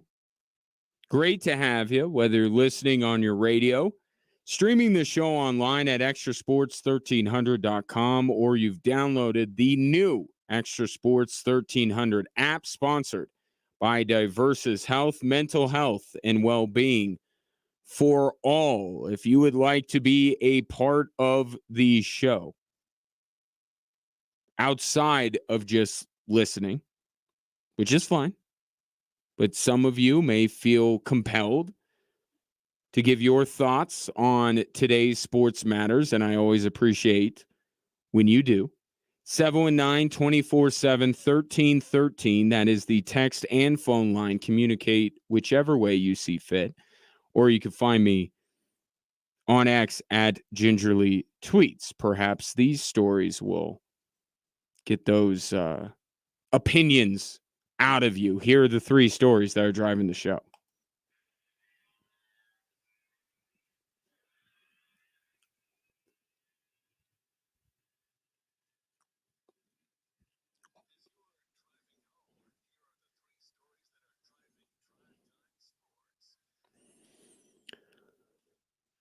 All right, I got two Broncos stories and I got an Olympic story. Let's go. Let's make an Olympic sandwich out of this thing. Not my best metaphor. Here's story number one. I used to say this all the time, that the sack numbers are a reflection more on the quarterback than the offensive line.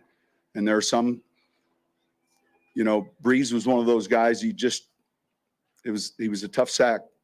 Ball came out, and I think Bo has traits like that. That is Broncos head coach Sean Payton basically declaring the race over.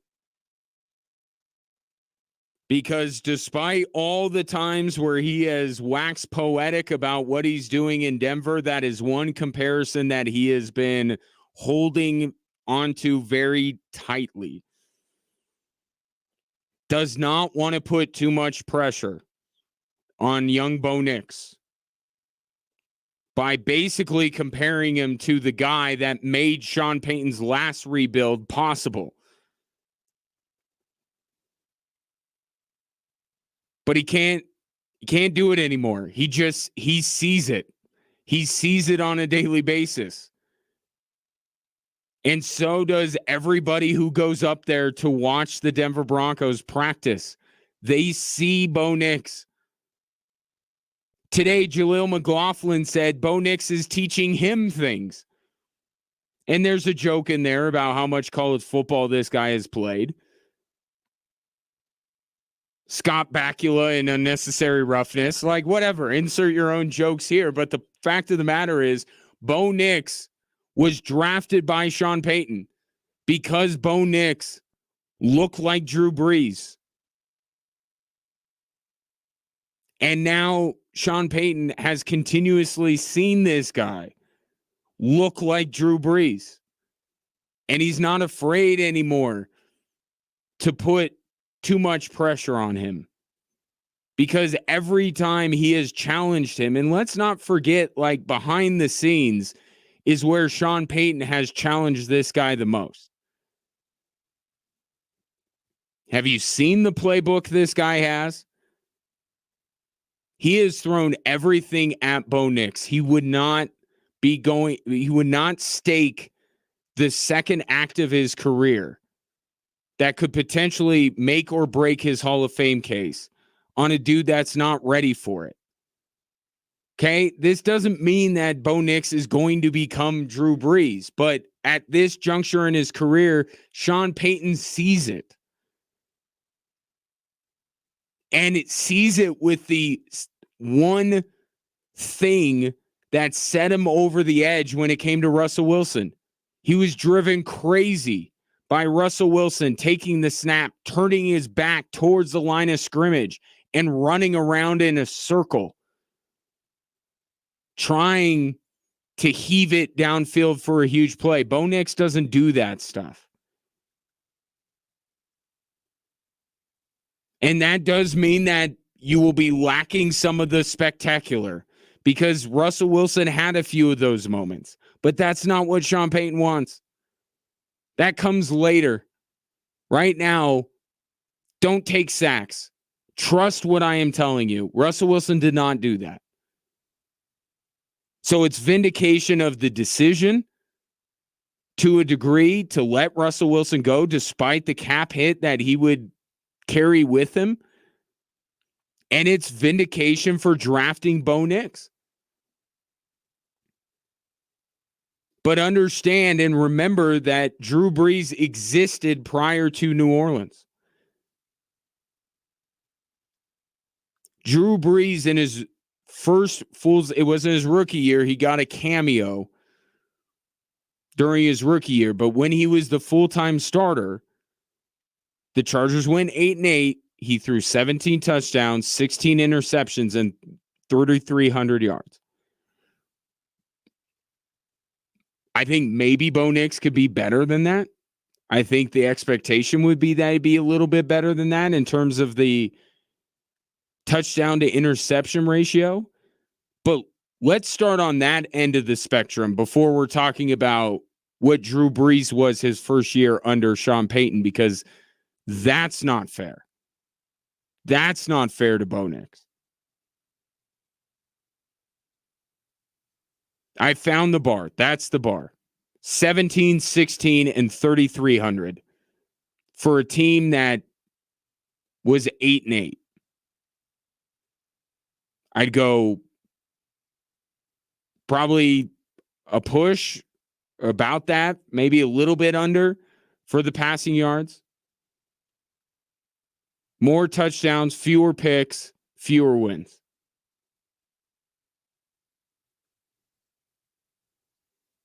But there's the bar. But the more significant part of this is that Sean Payton is willing to make that comparison. Because he sees it. And that's the best news of all, because I don't think the previous two young quarterbacks showed the Broncos why they drafted them. Bo Nix is. And the Broncos may have found a guy worth keeping for a little while. Let's go to the Olympics for story number 2. I think we're in a good place. You know, Drew Holiday will play against Brazil. He had a sprained ankle, but he could have played today if he had to. So this gives him a couple extra days rest. That was Steve Kerr after the U.S. made light work of Puerto Rico as expected. They are the number 1 seed going into the quarterfinals. As you heard Kerr say, they will play Brazil. After that, a looming rematch or the trilogy will be complete with Nikola Jokic in Serbia. And then take your pick, Canada, France, or Germany, most likely coming out of the other side of the bracket in the gold medal game if all goes well for Team USA. And I think the most difficult path, with Brazil already being decided, would be Serbia followed by Germany. I think Serbia can reasonably expect to shoot the three-pointer a little bit better than they did last time. And Nikola Jokic will play more minutes.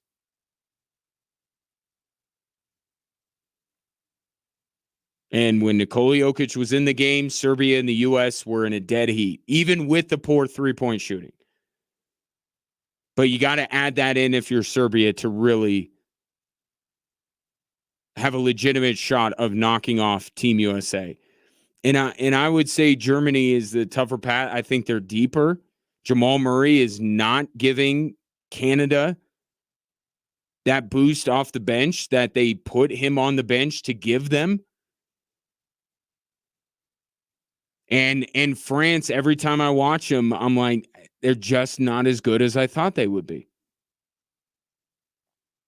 So if you ask me the two tougher matchups after Brazil, it would be Serbia followed by Germany.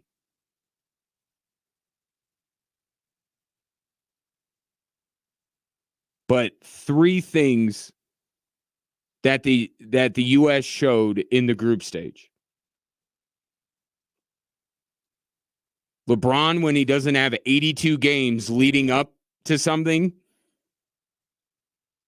like the bubble back in 2020, he could be the best player on the floor. This is a good defensive Team USA team. Redundant. And their bench is so much better than everybody else. That's really the biggest thing. Their depth is just unmatched. And I expect it to lead them to a gold medal.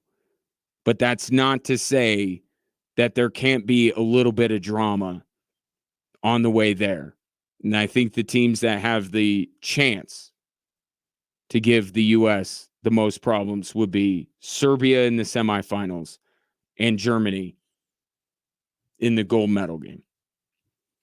Now back stateside and back to the Broncos for story number 3.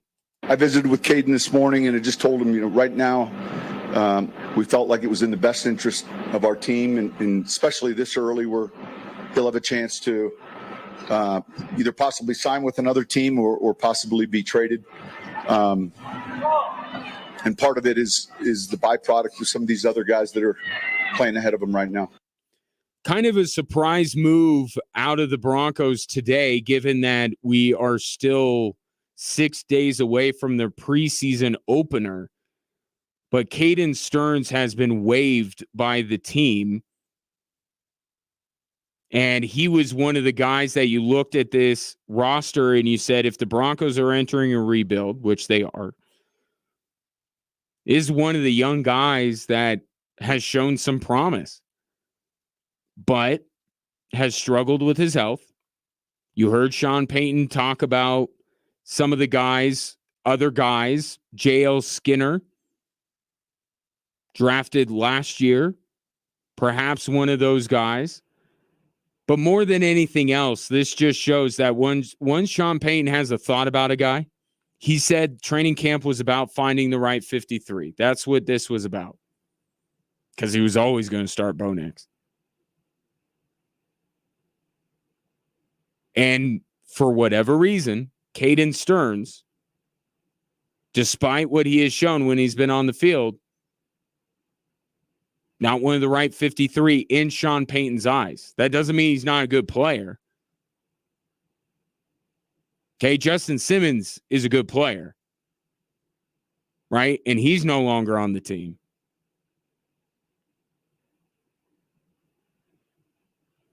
I'm sure Sean Payton wants to go quite thin at that position. I don't think he wants to have a ton of numbers there, but he's decisive. Took him all of 2 months of the regular season to be like, I'm done with Russell Wilson. No reason for him to decide any sooner than the end of the season. He decided in October Russell Wilson was his guy. This is the way Sean Payton operates. Whatever Caden Stearns is or is not does not jive with what Sean Payton wants. And now Caden Stearns, I think, can be a very interesting pickup for another team. And we'll see where he ends up. We know that the safety market is not fast moving. Justin Simmons will tell you that. I would actually say Caden Stearns signs somewhere before Justin Simmons does. Youth, dollar amount, I would say, would be the prevailing reasons. But Caden Stearns, I liked what I saw. I thought EMPJ Locke could be something interesting. Little perplexing, this move, but when Sean Payton has a thought in his head, he goes with it. 719-247-1313. Take your thoughts on the 3 stories that are driving the show. Coming up next, one college football program gets told what they actually did wrong. Another is getting told what they didn't know they were doing wrong. We'll explain next on Extra Sports 1300.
So the NCAA, I've always said if you want something done slowly and maybe not done right, call the NCAA. Because that's how they operate. Over the weekend, hey, guess what Michigan did? That was Connor Stallions on the Central Michigan sideline, looking very guilty and in disguise. And we have all these text messages from Sharon Moore. They did it. Thank you, NCAA, because we had a doubt that they did. Of course, Michigan did all this. Of course they did. We all knew that. And now, as we are in the month where the college football season starts, you're like, oh, hey, by the way, we did our own investigation. And turns out, yeah, that was Connor Stallions with the dopey mustache and the sunglasses during a night game. Thank you. The NCAA told me in 8 months what Twitter told me in about 30 seconds. But I get it.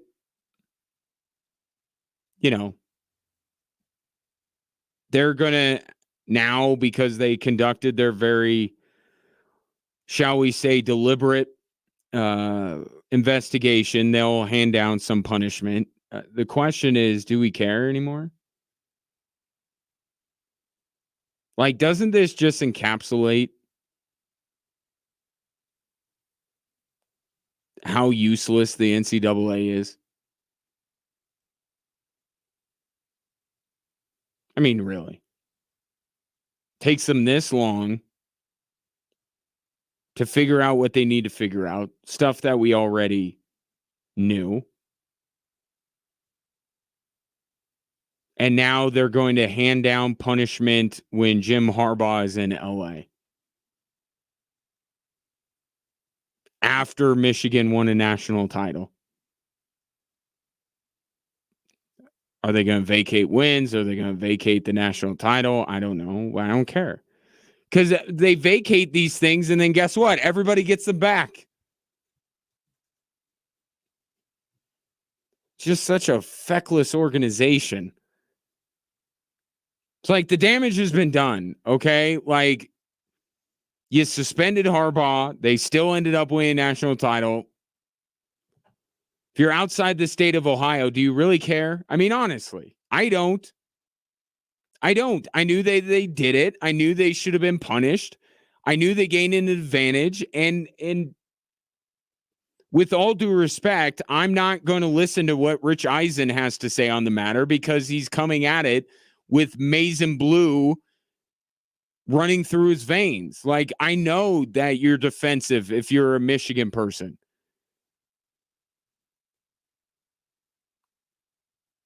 But it's like, what's done is done. What are you going to do? And we knew this. We knew that Jim Harbaugh, when the NCAA was hot on his trail, he was going to bail, go to the NFL, and now whatever punishment is handed down is just going to make Michigan people upset and is going to do nothing for everybody else.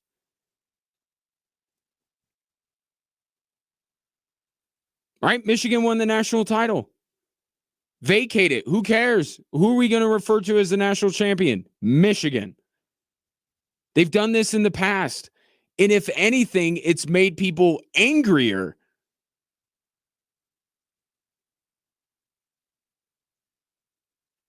Because it's after the fact and it doesn't change anything in anybody's minds. Did Reggie Bush win that Heisman? Yes. And he's been that Heisman winner for years now. So it only matters to Michigan. And I know some people took up the cause for Reggie Bush, but honestly, it only mattered to Reggie Bush that they took away his Heisman. I mean, really, some people, stumped for him and everything like that, but didn't affect the college football landscape. We didn't talk about whoever finished second being the real Heisman Trophy winner is Reggie Bush.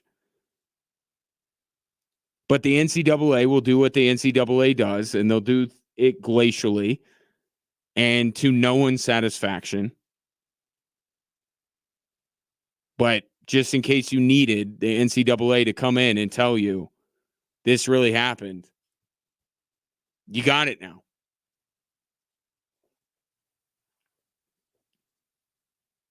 And I'm not going to say it's nothing what Michigan did.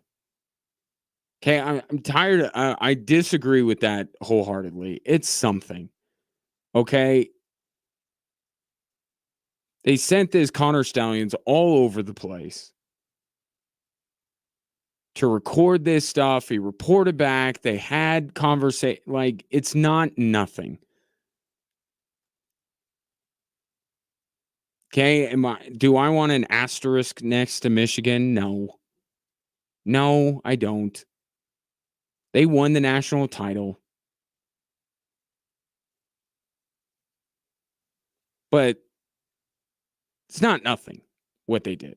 They did something and they knew it was wrong. What I actually want to know more than anything else is why Central Michigan and our old friend Jim McElwain allowed this guy on their sideline. Like, the NCAA has investigating this for months and we don't know how Connor Stallions was allowed on the Central Michigan sideline. We just know that was him. Thanks. Twitter sleuths figured that out already. They did their job for you, NCAA. Now tell us how he ended up on the field. They can't do that. So, good job, NCAA. Soon you will be far less relevant than you already are, or maybe completely out of business, depending on what the SEC decides. And then you have this story over the weekend with CU. And I mean, you read it and you're like, whoa, like players getting into fights, players owing other players gambling debts. You know, the Jordan Seaton, their prize freshman lineman, had to fight a guy for initiation. But look, I think we have to all understand that in many college athletic programs, there is some behavior that is unseemly. Okay, I'm not, if this stuff is true, it's not good and it reflects poorly on Deion Sanders and the Colorado football program. I'm not trying to just sweep it away.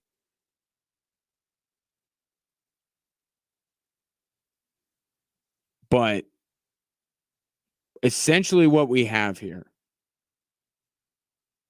is unnamed former players versus the named current players.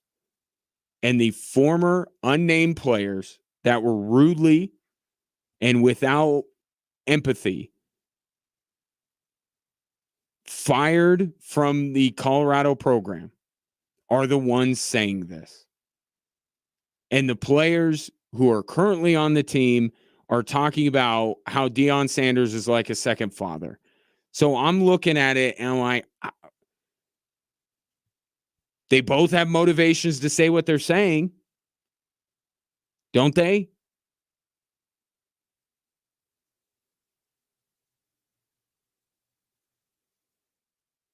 It's like,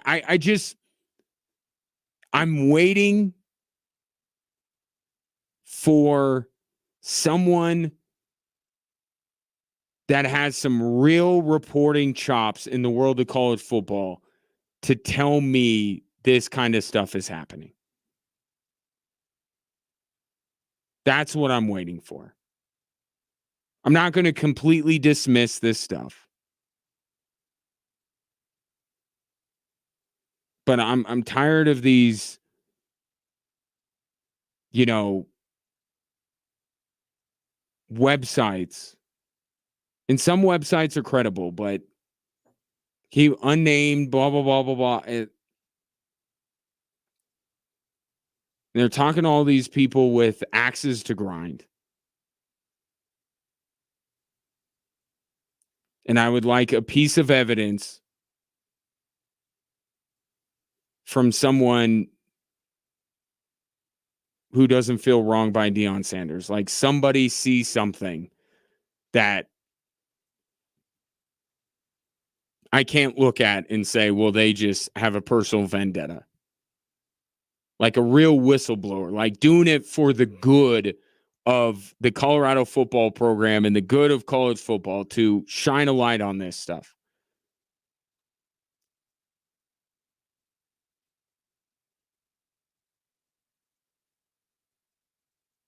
I do think that Deion Sanders has shown in the past a little less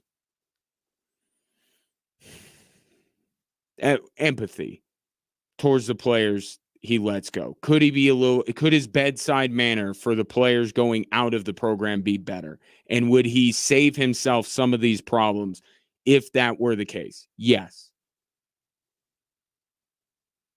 Would I be shocked if players got into a fight? No. I wouldn't be shocked if Nick Saban had players fighting. Now, is it part of their initiation? Do they have to do it? That's a different level. But we keep hearing these and they never go anywhere. And trust me, there are enough people with their knives sharpened across the country, and some of them with real contacts, some of them with real sources, and some of them are very good reporters. I want one of them to come out and say, this program is an absolute mess.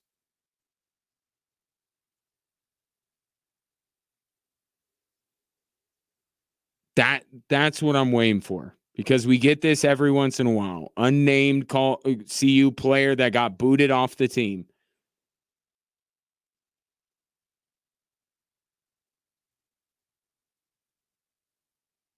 I'm sure there is some behavior in this CU program that Deion Sanders would probably be a little bit embarrassed if he found out. But is it happening on his watch? Is it happening in the locker room? There's enough to go after Deion Sanders, I think. I mean, the guy ran his mouth, said all this stuff, and then they collapsed at the end of the season. It does seem like he favors his sons and his adopted son, or whatever he considers Travis Hunter. And I think other players kind of fall by the wayside a little bit. He does play favorites. I think there's enough criticism, legitimate criticism, of Deion Sanders' football program without this kind of stuff. But look, if Michigan is any guide, I guess I can't dismiss anything out of hand. Because college athletics right now, and they have been for a while, are just a mess. Just a mess. So no level of behavior would totally surprise me. But I'm waiting for some of this stuff to be reported on by somebody with a little bit more, shall we say, gravitas, before I accept unnamed cut CU players that were treated poorly by Deion Sanders on the way out saying all of this stuff. Wouldn't surprise me if there was stuff going on. It's a lot of young men with a lot of testosterone flowing through their veins, and a lot of people that age make stupid decisions. You were in college. I was in college. Wouldn't shock me. But before it becomes a real story, I got to have somebody better reporting on it. That's where I'm at. 719-247-1313. Take your thoughts if you read that over the weekend. I think he plays favorites. I think he is kind of a jerk to guys that he doesn't want in the program anymore. I think he's lacking in his coaching abilities. Those are all legitimate criticisms. I don't know if some of the stuff that comes out in these pieces is as legitimate. 719-247-1313. Back after this.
Brett on the text line says when it comes to Michigan and NCAA finally completing their investigation, says this feels like Pete Carroll leaving USC after the Reggie Bush investigation started. A couple of scumbags.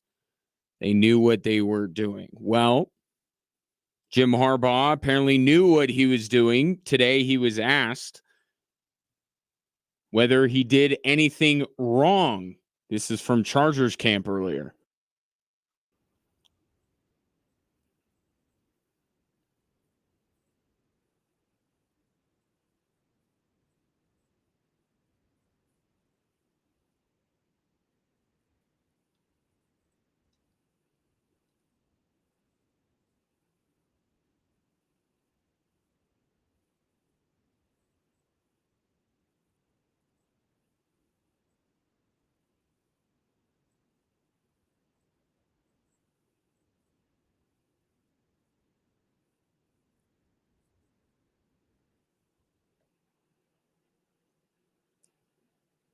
You're never gonna get that Pete Rose.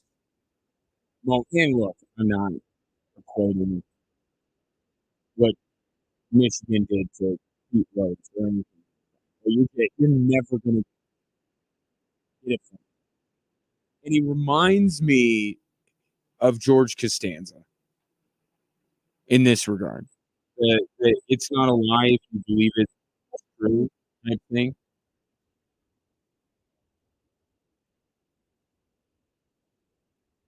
I think he felt like what they were doing was okay. They were taking something that teams do all the time and just did it more. What's wrong with that? If you take something that's okay and you do more of it, does that necessarily mean it's wrong? He didn't believe that stealing signs from other teams is inherently wrong. And it's not inherently wrong just as an aside. Like we've heard Matt Rule and other coaches say teams do it all the time. The problem is the lengths they went to acquire that information and how they could keep that information when need be. This wasn't a need. Hey, I read the guy's lips on the far sideline. He said they're going to throw it over the middle or something like that. Like this is information they got, retained, used.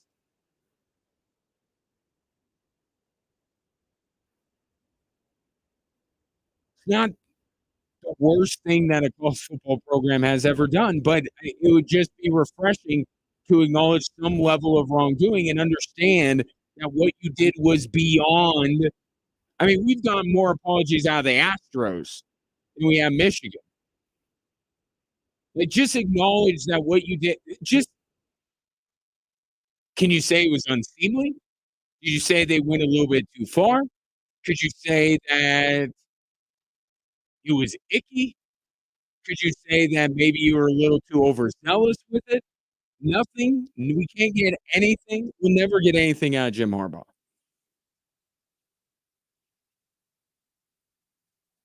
They did this. Okay. And I'm sorry, even if Jim Harbaugh was kept in the dark, like that's the only wiggle room he has is that legitimately this was carried out by Sharon Moore, which calls into question Jim Harbaugh's trust in Sharon Moore. But let's just imagine for a moment Jim Harbaugh had no knowledge. It's not an excuse. How many times do we have to say it? Ignorance is not an excuse. What happens within your program,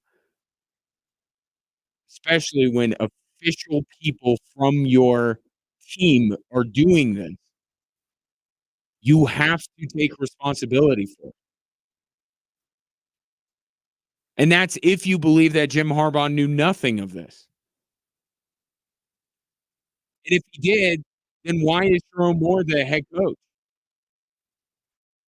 If he was the one that was behind all this, it was him and Connor Stallions. then how poorly does that reflect on the judgment of the University of Michigan making them their head coach or Jim Harbaugh vouching for this? I I don't think that he felt like he did anything wrong, and that's why he can sit up there and say all of that kind of stuff. And he left the program intentionally at this juncture. It was the perfect outcome. He won a national title. I'm riding off into the sunset. I'm doing unfinished business in the NFL. He had all of that to drape himself in. He was always going to leave Michigan after this year because he didn't want to face what his successor is now facing. And it's like the denial is more agitating than the actual act. There's actually some comedy, right? Connor Stallions is wearing has a mustache, is wearing sunglasses on the central. There's some comic relief in there. But just the denial and then going back to his old Jim Harbaugh enthusiasm unknown to man. It's like, dude, just stop. I get why he's saying that. It's still,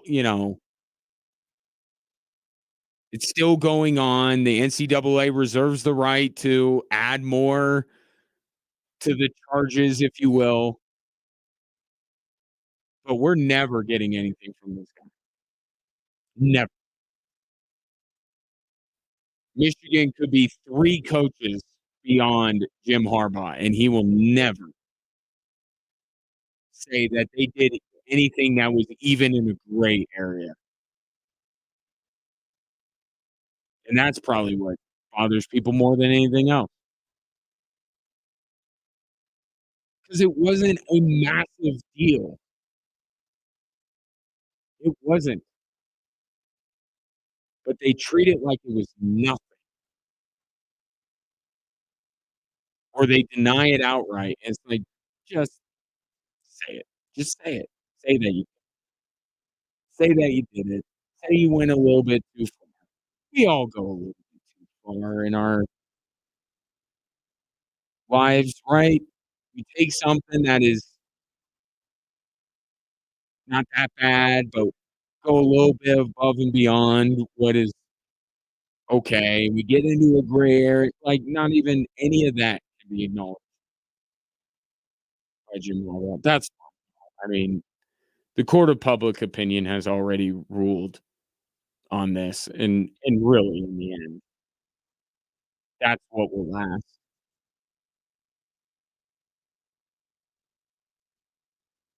And look, we didn't, we bring up what the Astros did. Some people may still say Astros. I don't. Like it,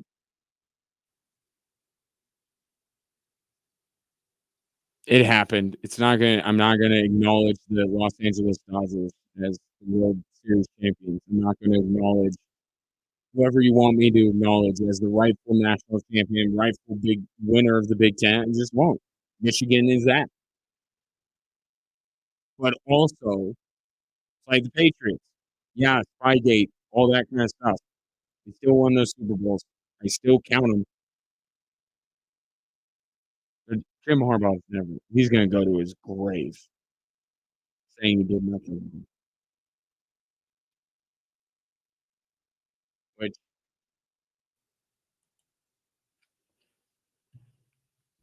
I guess is his prerogative. What else today? Oh, Chiefs. Remember when Patrick Mahomes was supposed to essentially bankrupt the Kansas City Chiefs? It just made Harrison Butker the highest paid kicker in the NFL. You can find money. You gotta stop pearl clutching when it comes to these quarterback contracts. I know not everybody is going to give up money, but we gotta stop. because if the Mahomes contract didn't ruin Kansas City, and I'm not just talking about competitive wise. I'm talking about like they have found money for Chris Jones. They have found money for Harrison Butker. If you win a Super Bowl with these guys, these quarterbacks that are being paid all this money, they'd be more amenable to giving some of it up. But Harrison Butker, now the highest paid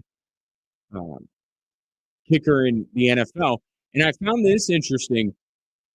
He doesn't have an agent. He negotiated this by himself, like I negotiate my own contract. Mine is because I don't make enough money to spin off 20% of it to somebody to hash out a few minor details in my contract.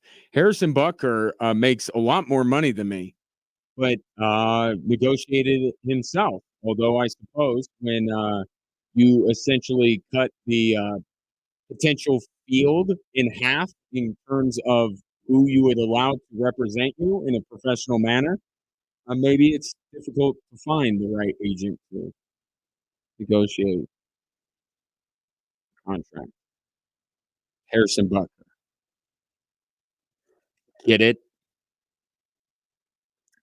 And then today, I don't know, was the way you want to see Simone Biles to go out of the Olympics? Slipped on the balance beam, earned silver, although she got a couple of infractions, landed out of bounds in every sport. Not a good thing. Ended up taking silver. You obviously wanted her to finish with probably a couple of golds or at least one on her last day of the Olympics. But you'll have to settle for a silver still. Redemption tour complete. And she was asked about LA in 4 years. She said, never say never, never. But she did add that she's getting really old, which is fun for her to say, considering she is 27 years old. Get out of here with the getting really old. At least say getting old in gymnast years.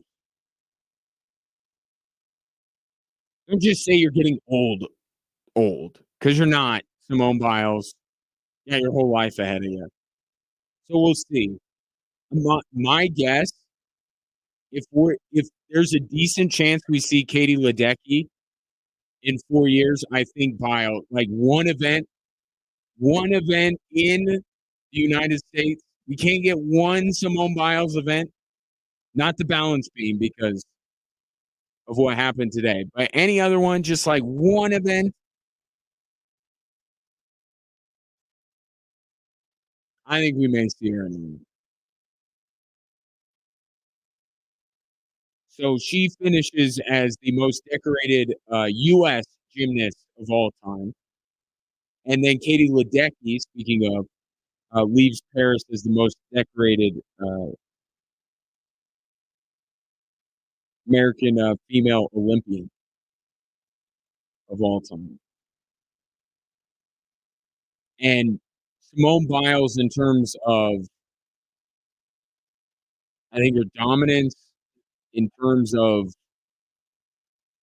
the things that we equate to GOATs, I think still probably holds that mantle for female Olympians or females that compete in the Olympics. But Katie Ledecky, I mean,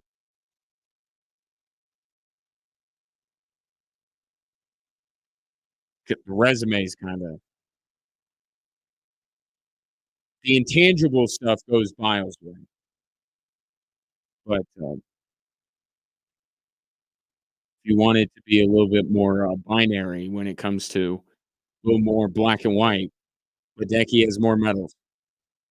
Quite a few more medals, actually. But still, two of the greatest Olympians of all time. We can say that. Maybe done.